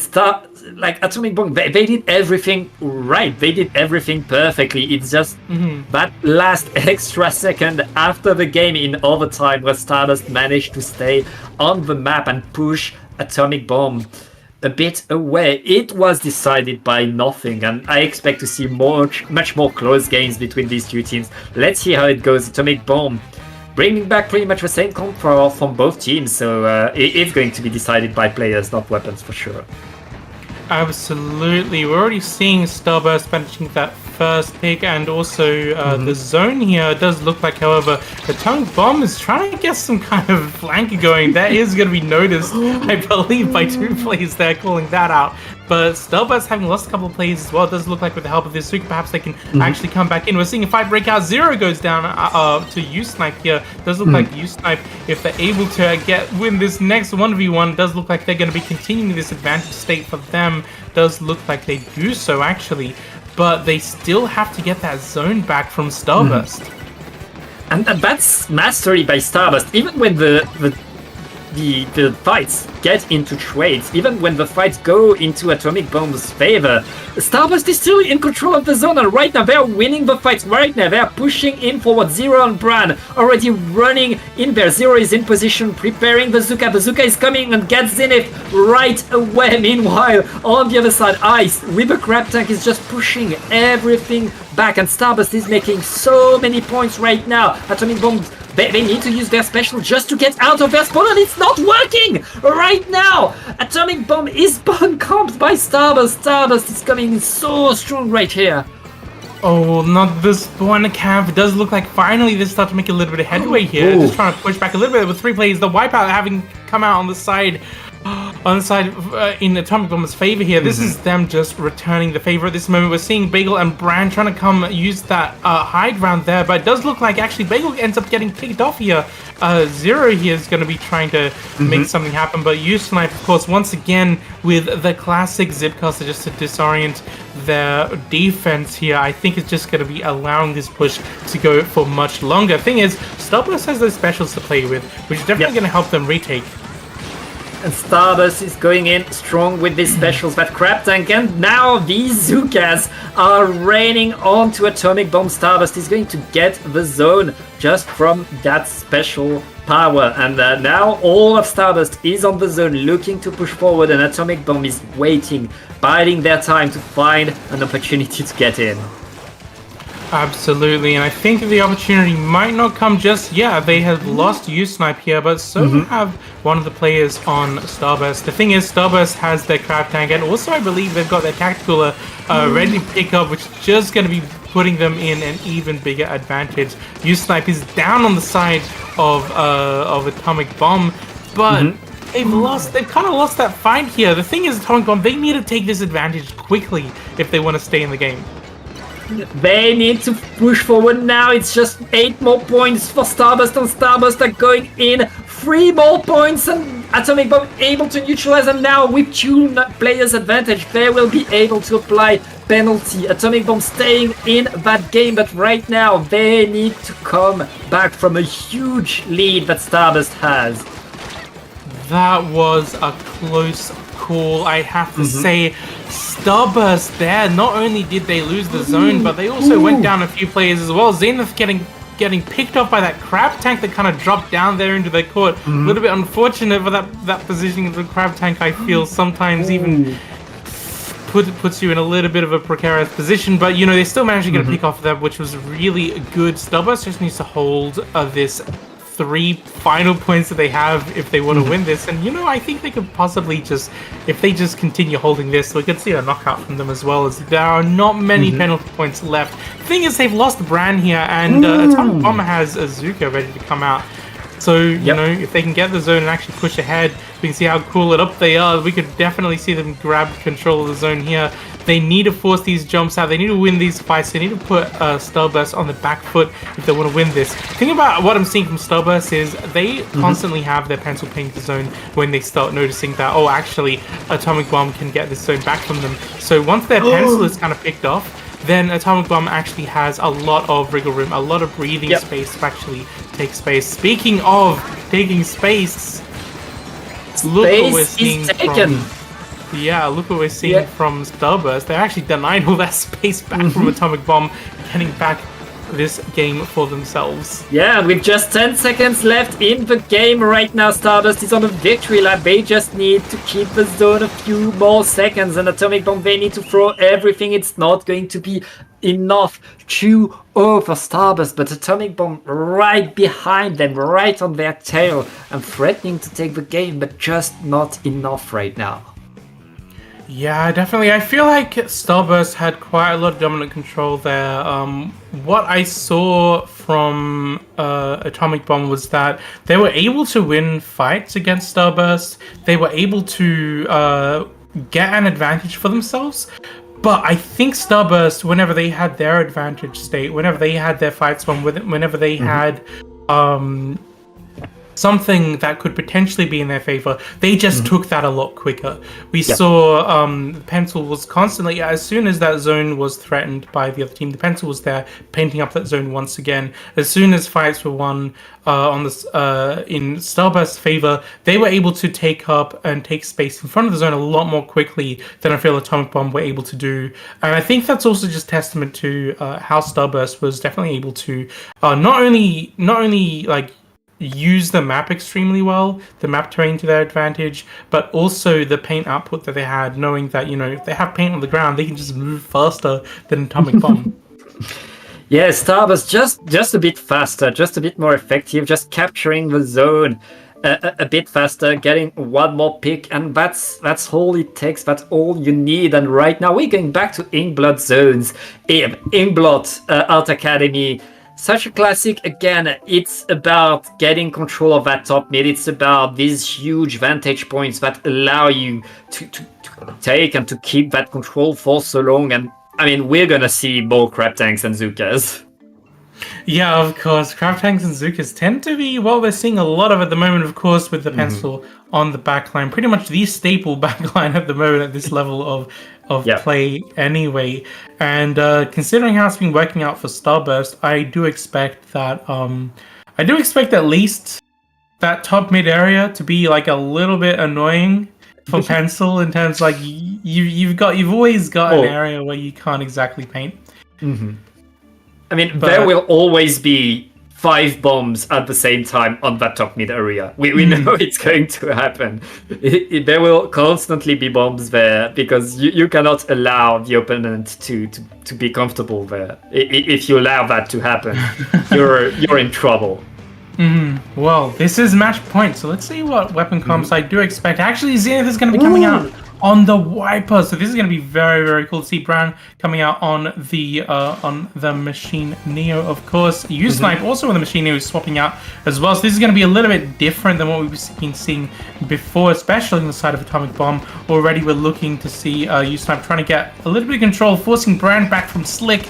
Does look like this is going to definitely help them, but Zero is going to be up on top mid. Unfortunately, I think they're actually going to be forced out. They didn't have a lot of wiggle room there. Zenith trying to sneak something in around the back, being caught out by that crab tank of all things. Does look like actually Starburst is going to be capping his zone first. Yep. Starburst not capturing the zone yet. Not capturing the zone, okay, not yet. Yeah, Atomic Bomb is back to the fight, and Zenith activating with the Ultra Stomp, getting 2 picks from the Ultra Stomp right there, and allowing Atomic Bomb to get that zone back and to push Starburst away. And look at that, Atomic Bomb already trying to get onto Starburst's platform, not able to get there, and Bagel getting that pick onto Atomic is going to allow so much from Starburst. Starburst is pushing forward off of that pencil play. Oh, absolutely. That was very, very good pencil play, getting those 2 picks there. Starburst hopefully being able to get the lead here as well, but U-Snipe is definitely trying to say something about that. Getting, it does look like Brand gets another couple of picks, but it gets taken down by Zenith's hammer here. Zenith's throwing the hammer to try and force them back even further. That is going to be stopping Starburst from getting potential lead here, but the scores are still neck and neck, and Starburst does have a crab tank that they can use to push in with at any moment. The thing is, they need to force Zenith and U-Snipe out of that area. It does look like they did manage to split them up, get a pick on U-Snipe as well. This is going to be Starburst taking the zone. Starburst takes the zone. Zenith jumping out right now. All of Atomic Bomb is trying to assemble a push. They have 2 specials at the ready, and the Zuka is already flying.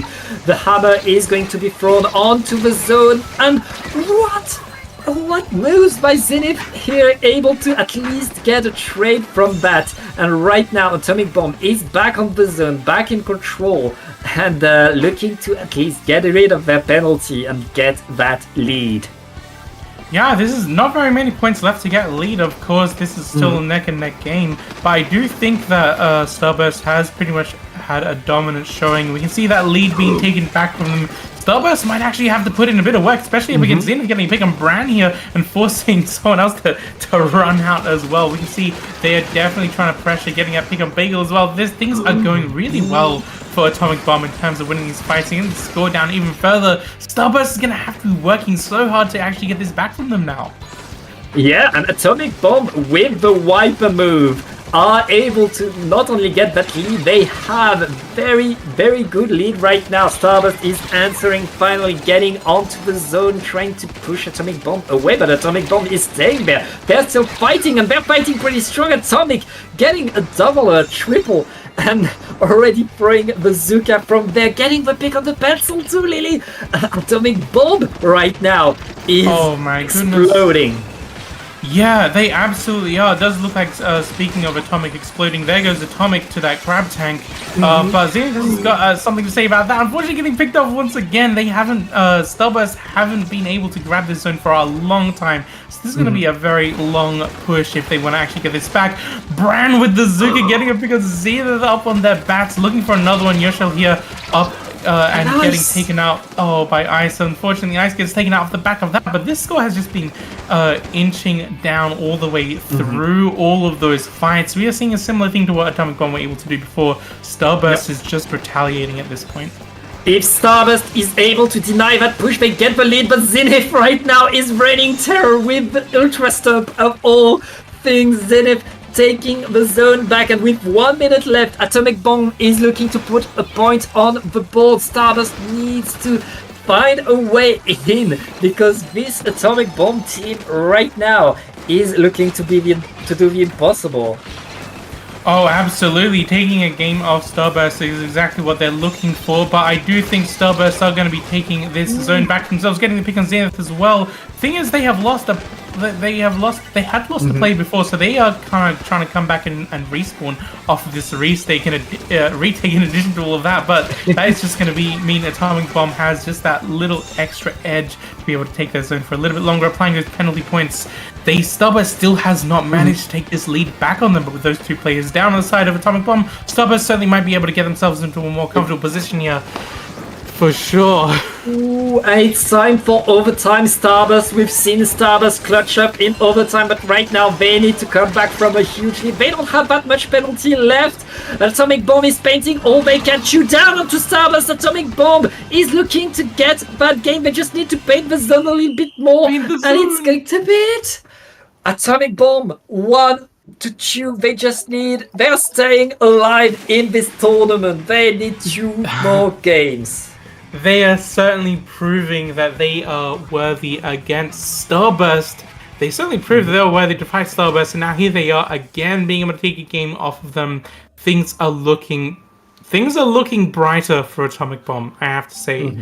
Starburst, I definitely felt they kind of struggled there. Atomic Bomb, there was a moment in the middle of that match, actually, where they had absolutely their eyes exactly on everywhere Starburst was trying to come in to defend from or to retake from, and just were able to pick them off just like that. It was so clean and quick to be able to hold that lead and get all the way down to 17 for them, which they held successfully up until the very end of that match as well. Starburst not even able to clutch up in overtime. And I believe in that overtime, it was just a matter of the time running out in Atomic Bomb's favor. So even then, they were just focusing on making sure they were continually winning their fights, which is what put them in that advantage previously in the match as well.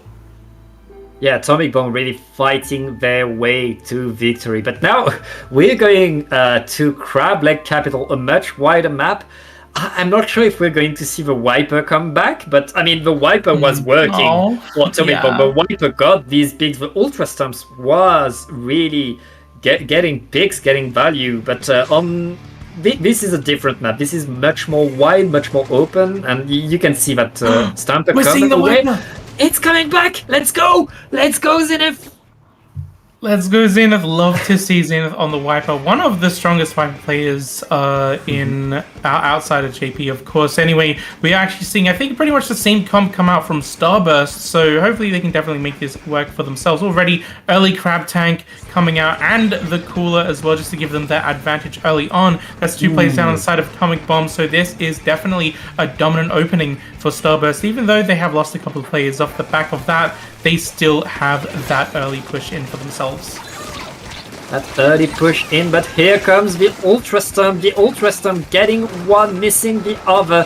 Bagel is going to get the super jumps in, but Atomic Bomb are going to get the zone right there. Zuka is deployed, not finding anything for Atomic Bomb, but right now both teams are just fighting for that zone again. And look at that, U-Snipe and Zenith are just running forward, trying to get these picks.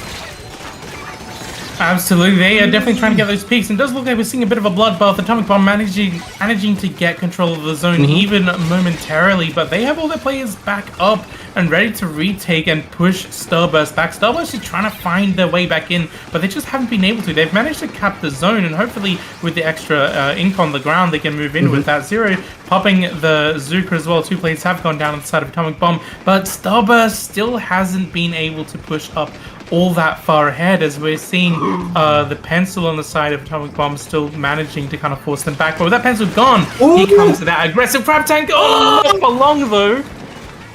That crab tank looked so dominant, but the Zuka said no, and right now Atomic Bomb is going onto the zone, applying penalty and taking some space. That hammer is going to punish the Zuka there, and Atomic Bomb are back in control. It's their turn to hold all of the map, to paint everything yellow, and to push Starburst away, but Starburst is answering. Starburst is back at it, and that crab tank is already there trying to get things going, but Atomic Bomb stays strong. No penalty applied on them. They could get lead off of this, Lily.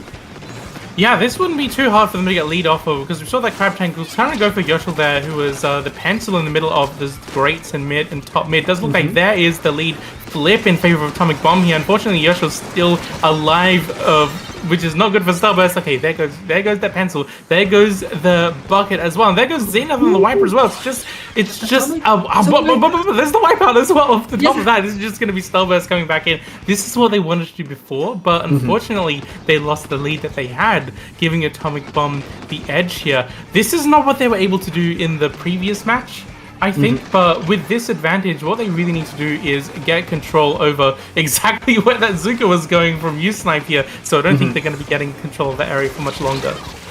Ooh, and Zenith getting punished right at the start of the Ultra Stamp. Starburst staying in control right there and resisting the push from Atomic Bomb. This is going to be the lead, and right now Atomic Bomb, they need to throw everything they have in the battle, because all of Starburst is holding pretty strong right there. That crab tank is delaying the push, and it looks like Starburst is going to get game number 4 and qualify for your grand finals.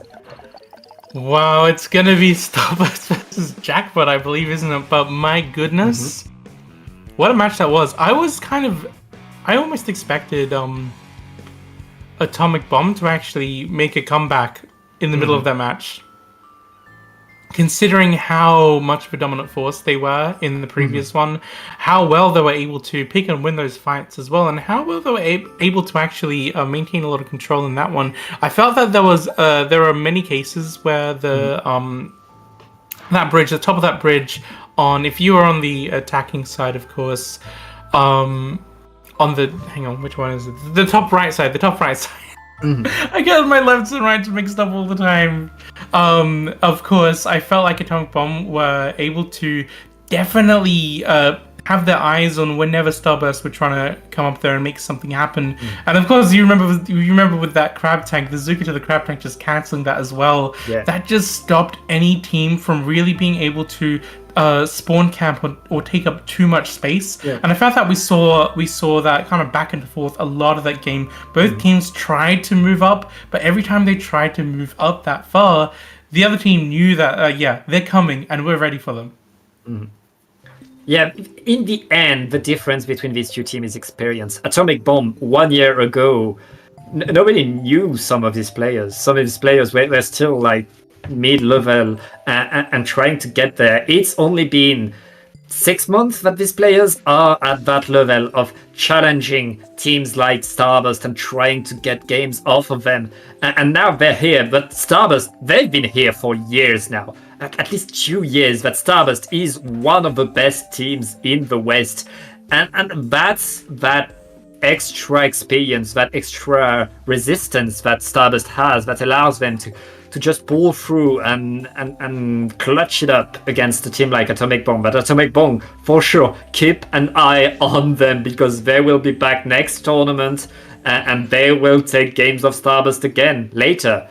But it's going to be the end for Atomic Bomb. It's going to be Starburst versus Jackpot in Grand Finals right after this very, very short break.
Hello everyone and welcome back to In the Zone. I'm Lily and I'm here with Pat, and it is time, Pat. It's time for the be-all and end-all of this tournament. Jackpot versus Starburst. Yeah, and it's been a crazy ride. Jackpot managed to put Starburst in losers bracket in a commanding winners finals that went 3-1 for Jackpot. Starburst not out of it though. They want their revenge, they want their comeback, and we know what Starburst is able to do. We know Starburst knows how to do a comeback. They're going to have a tough time, and it's going to start on Mako Bart. We're getting right in there. They don't want to talk, they just want to fight.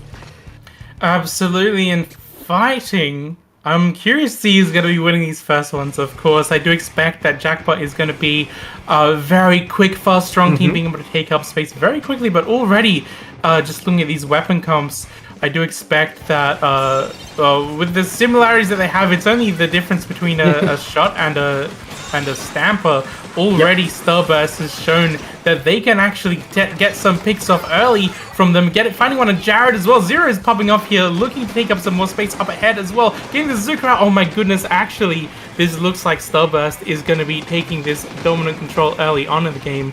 But Jared is here with the Crab Tank. Definitely got something to say about this.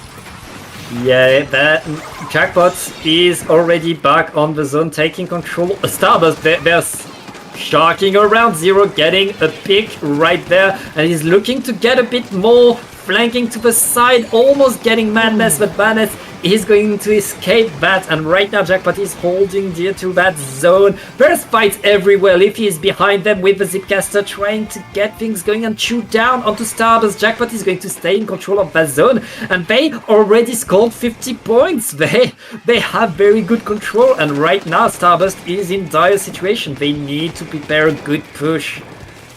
Absolutely. The thing is, Jackpot, they have been able to cap the zone and get this lead, but they're not really pushing too far ahead. They know that they don't need to wander into danger, except Leafy here actually managed to get a big far ahead onto Starburst. Does look like this is just going to be allowing Jackpot to hold this zone for even longer. They have lost Leafy, however, and Zero could potentially, with the use of his stack, actually make a comeback here, but he's going to be having to watch out for the Crab Tank, who is absolutely going to be forcing them back even further. Unfortunately, it does look like a little bit of pick chip damage, and also actually direct onto Bran here, another one onto Jared.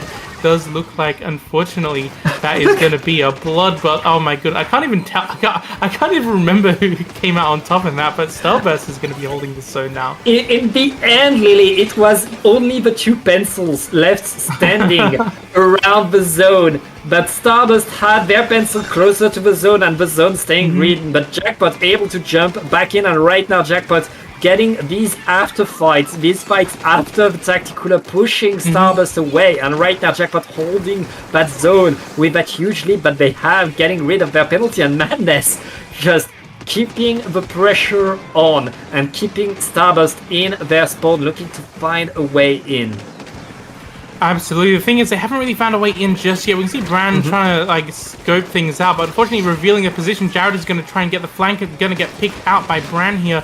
We can see Ice already trying to get that Crab Tank, getting some value off that. It does look like they are going to put it into a bit of danger. There's 2 players down on the side of Jackpot. Starburst is going to be continuing their hold, just continuing this hold just for a bit longer. But the thing is, Jackpot's pencil has been doing so much work at just like making sure that they have this zone, and also getting into some pretty like aggro positions as well. I saw earlier on that that pencil actually pushed up pretty far ahead as well, and I think that's just what's helping them to be able to maintain control of that zone just that much more quicker than what Starburst has been able to.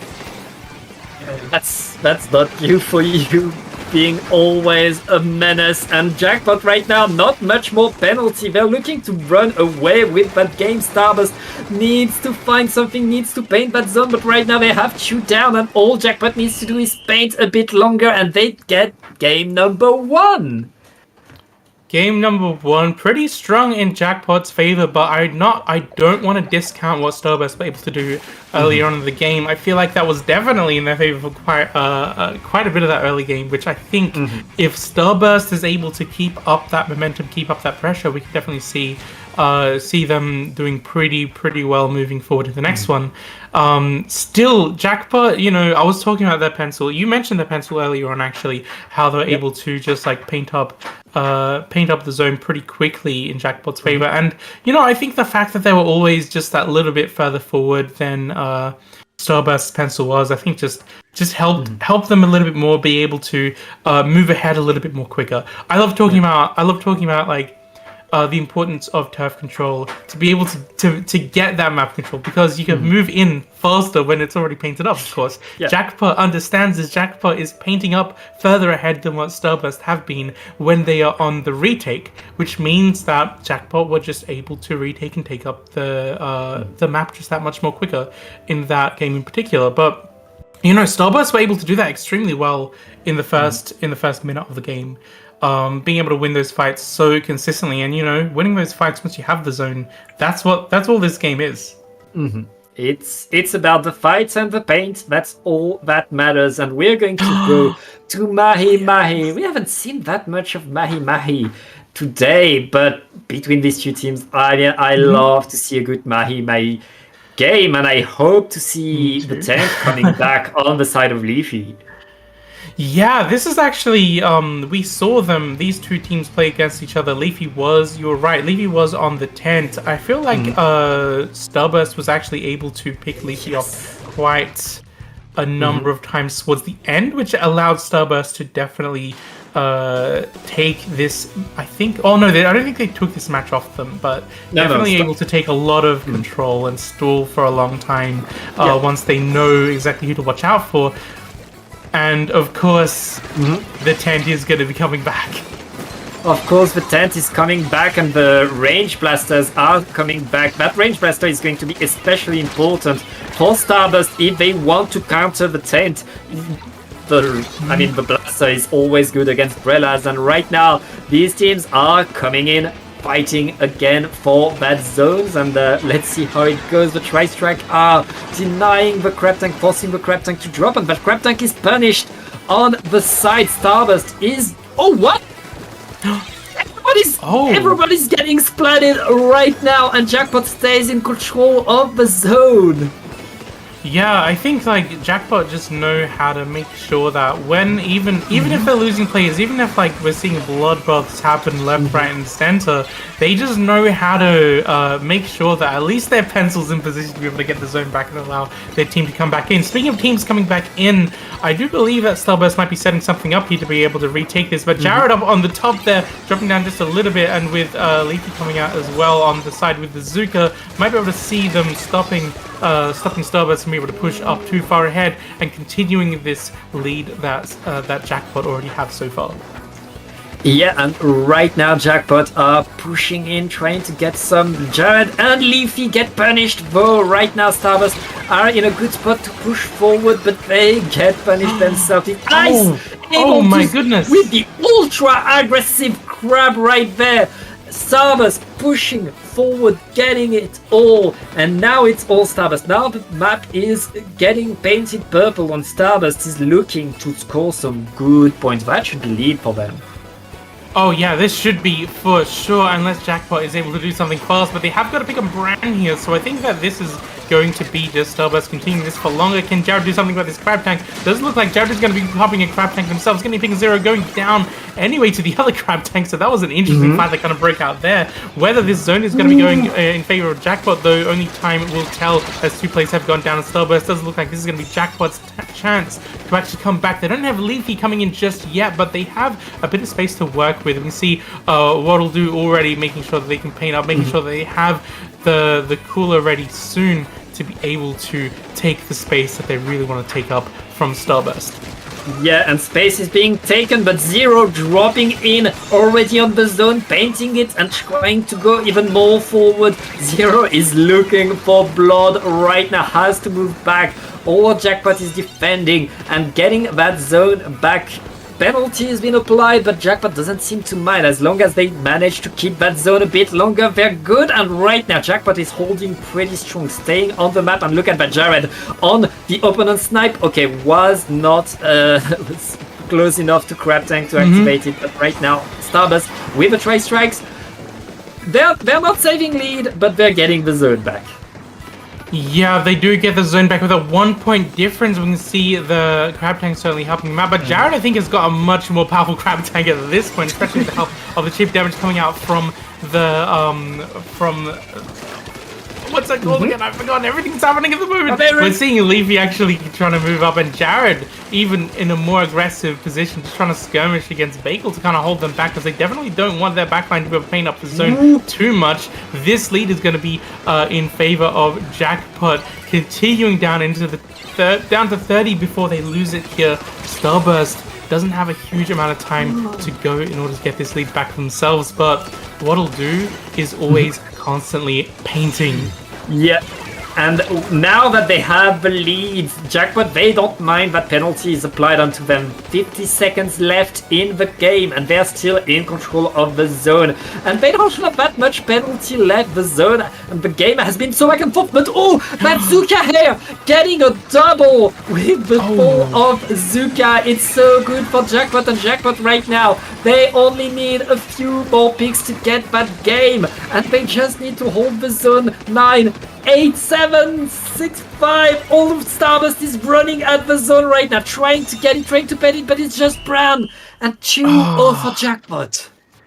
Yeah, you know, it's at that point where Starburst just were desperate to take the zone back off of them in order to stay in that particular game.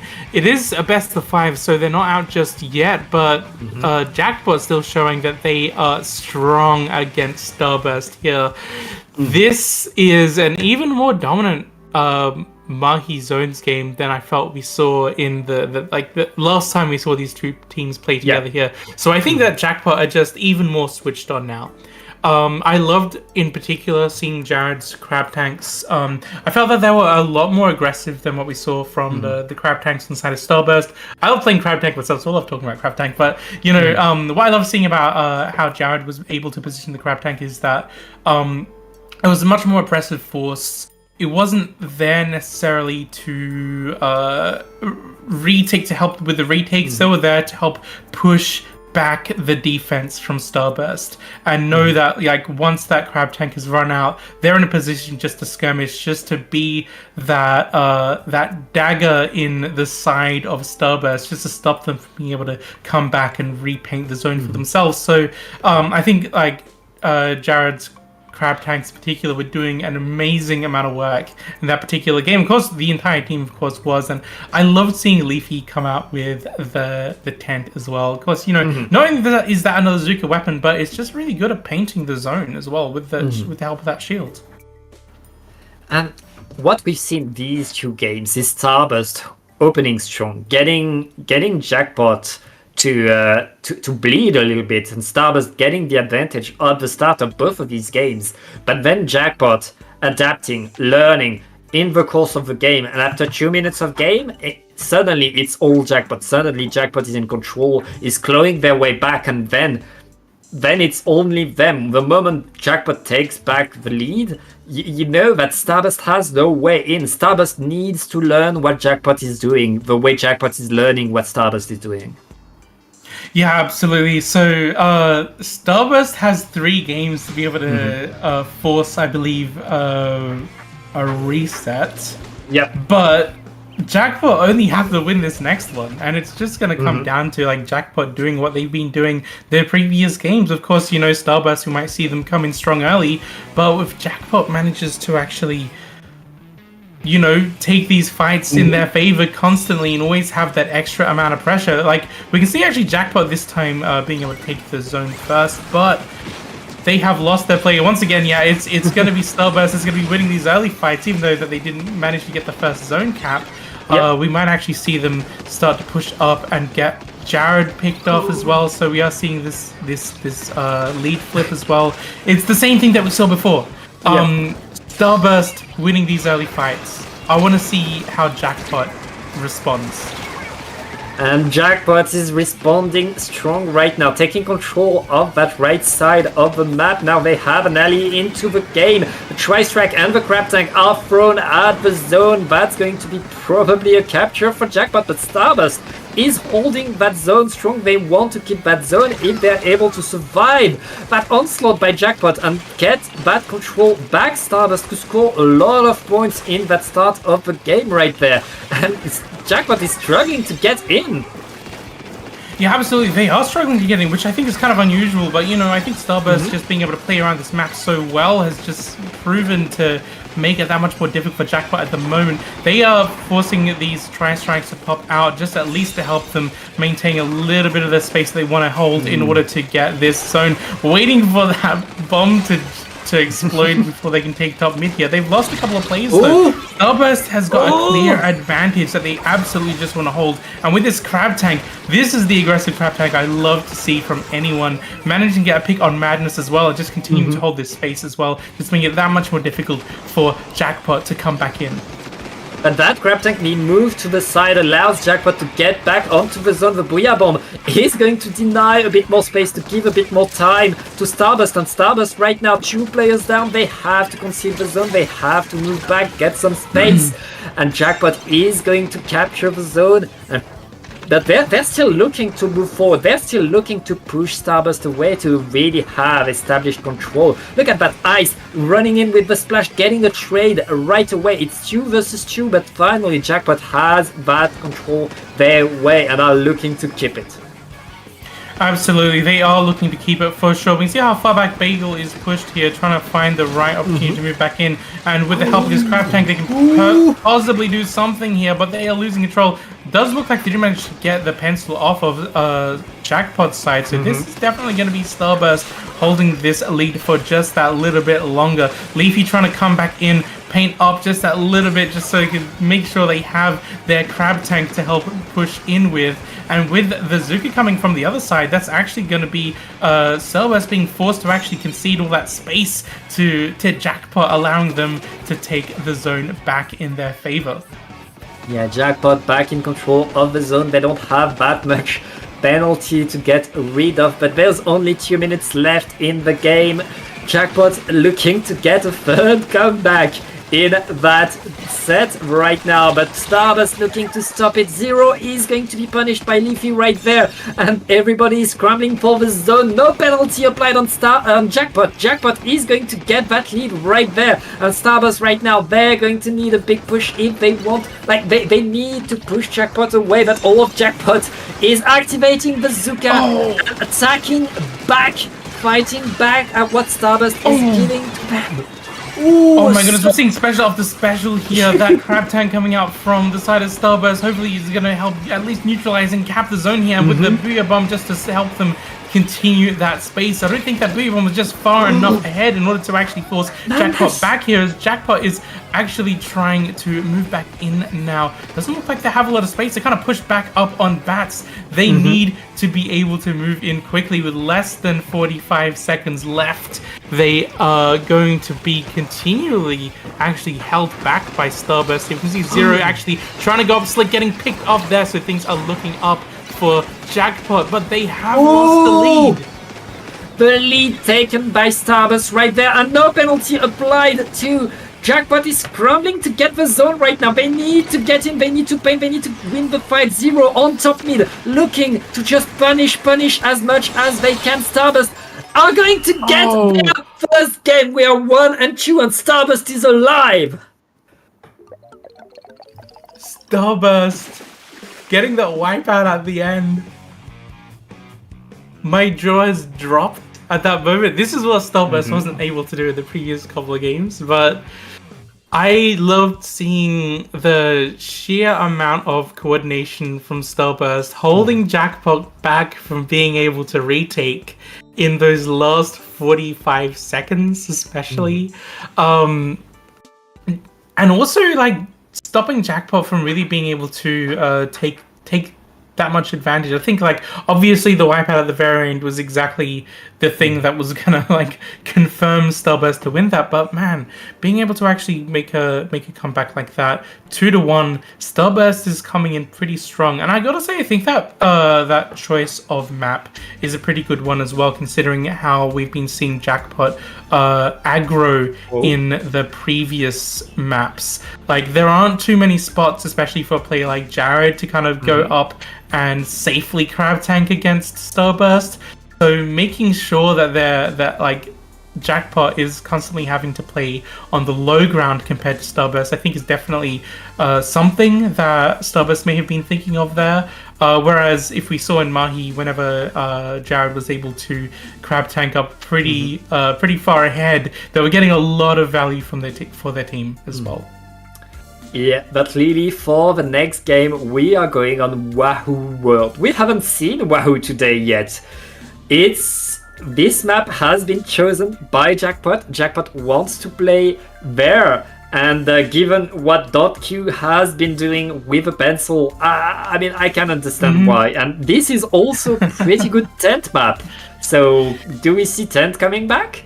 I mean, I'm thinking, what is this Mickey Mouse map mode pick from Jackpot? But I'm not surprised considering how they've been playing, how Leafy's been playing Tent, as you said. This might be an interesting one. And also, considering once you do have that zone, you have quite a lot of high ground looking over your opponent's court. So with a player like Jared on Crab Tank and also .Q on Pencil, or What'll Do here on Pencil at least, this could be a pretty good showing for Jackpot. Yeah, pretty good showing indeed. And here we go. These two teams we are back to Wahoo World. It's been a while since I've seen Wahoo World played, especially at that level. But Starburst already getting the first blood and pushing Jackpot away with a crab tank right now. That's a very good control over the zone, but Leafy is behind them with a Stamper and surrounded right now That's immediately addressed by Starburst, and Starburst has very, very good control right now. They absolutely do. They know how this map works. We're seeing Bagel here still maintaining control over zone, getting pushed back just a little bit actually, as Madness and Pencil and also getting those jumps in. Leafy is trying to come in from the hill there, but it does look like Jared with the Crab Tank might be able to help them retake this zone. It does look like they have lost control. Jackpot has a big push ahead of them because, of course, we're seeing Starburst pretty far ahead, ready to take those fights. Yeah, and the Jackpot is finally answering, finally at the zone, looking to paint it, looking to get it. They have it, and right now we see all of Starburst on that platform trying to defend, trying to get that zone back. The Tri-Strike is not going to find much right there, and Zero, kinda alone trying to paint the zone, has to regroup with the team. Meanwhile, Jackpot is keeping the zone green, trying to make some more points, but Starburst back at it again, back on the attack. All the specials are coming down onto the zone. It looks like Starburst applies penalty, but Jackpot gets the control. Yeah, absolutely. Leafy forcing a jump out. Another jump out actually from Leafy. Leafy's trying to find a way back around Elbow, but Brandon's going to be picking her off. It does look like, however, Brandon's going to be stopped by that suction bomb. Madness and Leafy, Madness is providing that jump in for Leafy, of course. Hopefully to be able to continue that forward momentum for them as Jackpot is looking to grab this lead off of them. We can see how Jackpot knows that once you have this position, once you have this zone capped, and once you've forced your opponents into the court area, you can just look down on them and just rain damage, rain ink over them. We can see how much paint they have to work with, but Starburst is trying to come back in with the help of that Crab Tank. Jared's Crab Tank, however, might actually be just a little bit more powerful here. Yeah, Jackpot denied their control, losing the zone to Starburst there, and Starburst are pushing forward now, trying to get a bit more down onto Jackpot. Starburst is back in there, and that pick onto the queue with is going to allow Starburst to extend their control right now. Starburst is normal penalty, and they are looking to get that lead back. Yeah, Starburst certainly could. Jackpot is still kind of trying to come back in over hill. We can see Jared moving up ahead with that Crab Tank to help them out, but those strikes are going to be forcing Jared back just a little bit, not being able to get too much value out of it. Leafy here trying to get some damage done on that Crab Tank, unfortunately going down once again, but Starburst has lost 3 players here. Despite losing the lead, Starburst is still going to be in control, even though they've lost all those players. Jackpot has to get through these penalty points. They are going to be working hard to get this back for sure, with Jared out of the picture. And Zero is flanking, Zero is behind you, looking to get a few splats. That's going to give the zone to Starburst right there. Jackpot is scrambling to stay in control, to keep their positions right now. And with the Tri-Strike and the Crab Tank deployed, Starburst is able to really push Jackpot away. Biscayne is going Starburst's way, and Starburst is fighting in that last minute to get the KO and to get to a game 5. Oh my goodness. We are so close to a KO. You are absolutely right. I feel like this is the second or third time I've seen Jackpot in this position trying to come back in once again, but we can see how well Starburst had managed to paint up. It's only a matter of time before they actually get this KO, which looks like in the last second. 1 point and they get control! If they are able to get it, they might actually not get it because they've lost the player as well. It's just going to come down to these penalty points now. It does look like Jackpot is going to be having to work perhaps in these last 30 seconds, bring it to overtime in order to actually win this. But it does look like with Jared's Crab Tank there, and with the help of the rest of the team on the other side, they are hopefully able to continue this push forwards, hopefully get into overtime and get this win off of Starburst.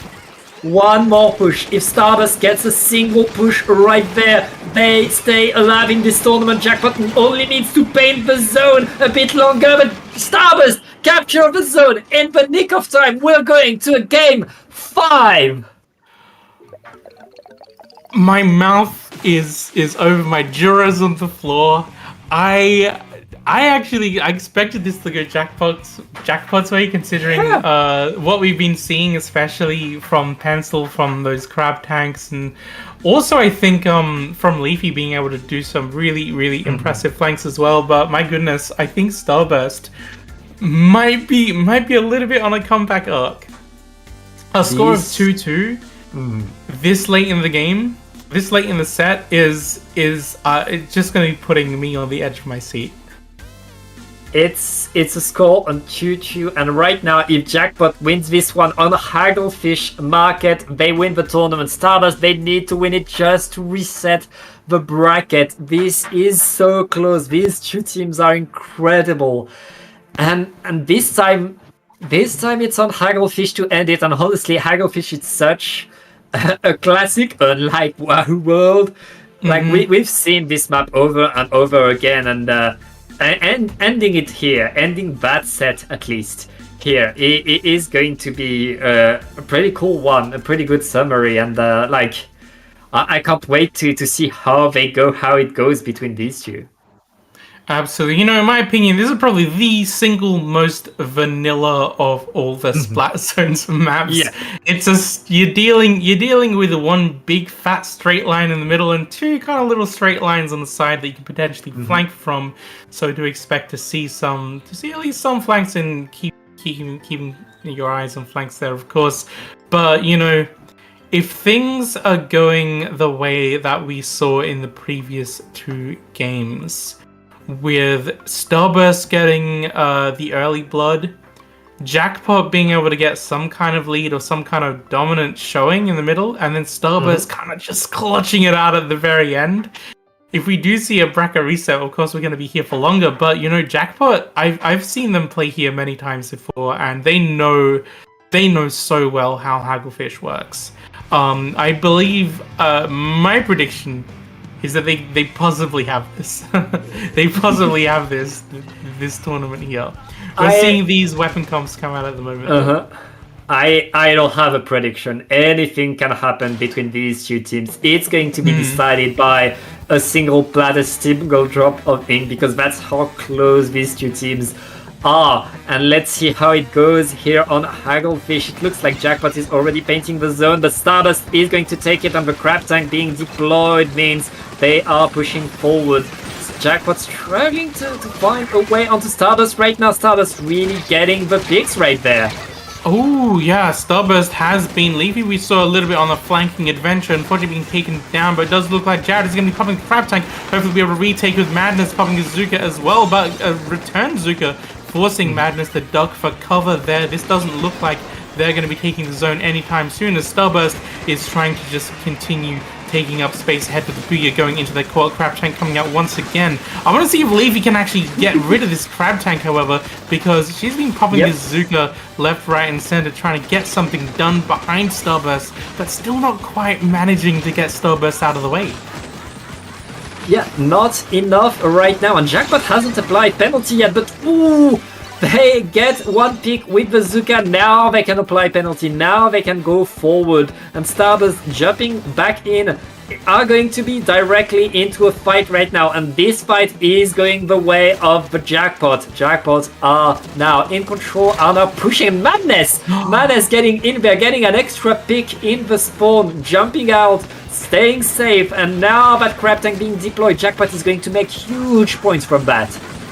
Absolutely, it looks like we potentially see a lead flip here. That crab tank, of course, putting in a lot of work once again, but this return Zuka from Zero getting a big Madness here does look like, however, they don't manage to get the lead flip, but that is going to be penalty applied. 3 players on Jackpot have gone down to that Starburst, have such a strong lead. It is a 2-point lead, but that is still a strong one, considering how much work Jackpot is going to have to put in to try and get this back for them, considering how much work they had to put in to even get that first push in this game. Yeah, and right now that's another push coming in from Jackpot. Jackpot is back on the zone, and with a crab tank deployed, they're gonna get it, shoot down onto Starburst. Jackpot is back in holding the zone mode. They're already there. Starburst preparing their attack. They already have 2 specials at the ready. The Booyah Bomb is going to be thrown at the zone. Leafy trying to get 1 pick is not going to find anything. The Zipcaster, though, is going to force all of Starburst to look back to try to shoot Leafy. Leafy is not going to be taken, and right now Jackpot are getting the lead. Yeah, the Zipcars, so forcing to look away definitely helped them get that lead there because they couldn't focus on objective at that point lest they go down to Leafy's sword. It does look like, however, Jackpot has lost their main shooter, so that does mean that Starburst could potentially begin to make a bit of a comeback here, forcing them back, forcing them to retreat just a little bit longer. Starburst applying penalty, but right now they are back in the back of Jackpot, and that huge flank by Ice allows Starburst to just take control of the zone for free. Jackpot is back. Okay, never mind. Goodness. Okay. Jared popping up on the crab tank there, getting a double and looking for more, just allowing the team to come back in. We're seeing Leafy go back to the same position before right under the tent just to make sure that that court is dangerous to stay in for too long, and also to help find a nice spot to Zipcast. Once again, going down with the trade to 0, however, but that is still going to help maintain Jackpot's control here. Starburst still trying to come back in with a crab tank and the Booyah Bomb. The Booyah Bomb has been doing pretty good work at forcing Jackpot to move back, which has allowed Starburst pretty consistently to be able to take that zone even momentarily, or to like apply a penalty. But like, in saying that, every time Leafy pops Zipcaster, that's always going back in favor of Jackpot. Yeah, Jackpot really getting the best of everything they have, but right now everybody is down. It's just the pencil fighting, and the crab tank deployed on there are going to allow Starburst to get back in control, to push Jackpot away, and that's what they need. There's just 30 seconds left in that game. Number 5 and Starburst are looking to get the lead back. They don't have that much penalty left. They just need to hold the zone for 20 seconds, and Jackpot are preparing their huge push that they need. They only need 1 push right now if they want to deny and win this tournament. Just 5 seconds left, Lily. And with 2 players down on the side, it does look like they managed to get control in these last few seconds. This is going to be everything for Jackpot. All they have to do is stay alive, but they've lost a couple of players here. They just need to make sure that this zone is painted in their favor. They've lost control at the very end. Oh my goodness. They've lost control in game 5 to Starburst. Still, that was not gonna be enough for Starburst to actually come back and force a bracket reset. That was such a close call. Jackpot still coming in, holding on to those 2 points that they managed to save off of Starburst at the very end, and winning this tournament, winning in the zone once and for all, just showing that what a team they are at the moment. You know, I kind of thought that Jackpot would be able to take this, but I didn't realize how close it was going to be. Of course, Starburst being able to take those 2 games in this set earlier, definitely could have seen a bracket reset, of course. You're right in saying it's going to come down to 1 drop of ink, and in the end, it was that 1 drop of ink that was still on the zone for Jackpot, which allowed them to hold that zone just for long enough that Starburst couldn't take it away from them, going into an overtime win. Wow. Yeah, what a set, and these 2 teams have shown us so much, but Jackpot's denying the reverse sweep, denying the bracket reset, and denying the in the zone dreams for Starburst. It's going to be Jackpot who are going to be your in the zone champions, and that's it. That's your tournament. Thank you so much for watching. Before we go, we have a few people to thank. Thank you, Sendu, for letting us cast this, for letting us string this tournament. This was a blast. And thank you, Dapple, for having us, Lily and me, get into this tournament. And Lily, where can people find you? Well, you can find me in a few places on the internet. You can find me on Twitter, Blue Sky, and Squidboards. Lily Gravy Bread is the username there. You can see it. You can see it written down there in red. And also, you can see me commentate here at Dapper Productions every now and then. You'll probably see me again in Squid Junction later on today if you choose to watch that as well. But, Pat, where can the lovely people in chat find you? Well, you can find me on Twitter at Pat Autumn. It's written there. If you remove the underscores, you can find me on Blue Skies. I'm also on Squidboard. It's just Pat J. And that's pretty much it. And you'll be able to see me in future tournaments if you keep following the scene. It's been a blast, and thank you to Brownie for being our observer tonight. That was huge, awesome work. We always love to be here with my face on the screen, thanks to awesome work of Brownie. So thank you so much for that. That has been the tournament, but yeah, stay tuned for the raid, and thank you all for watching. Bye.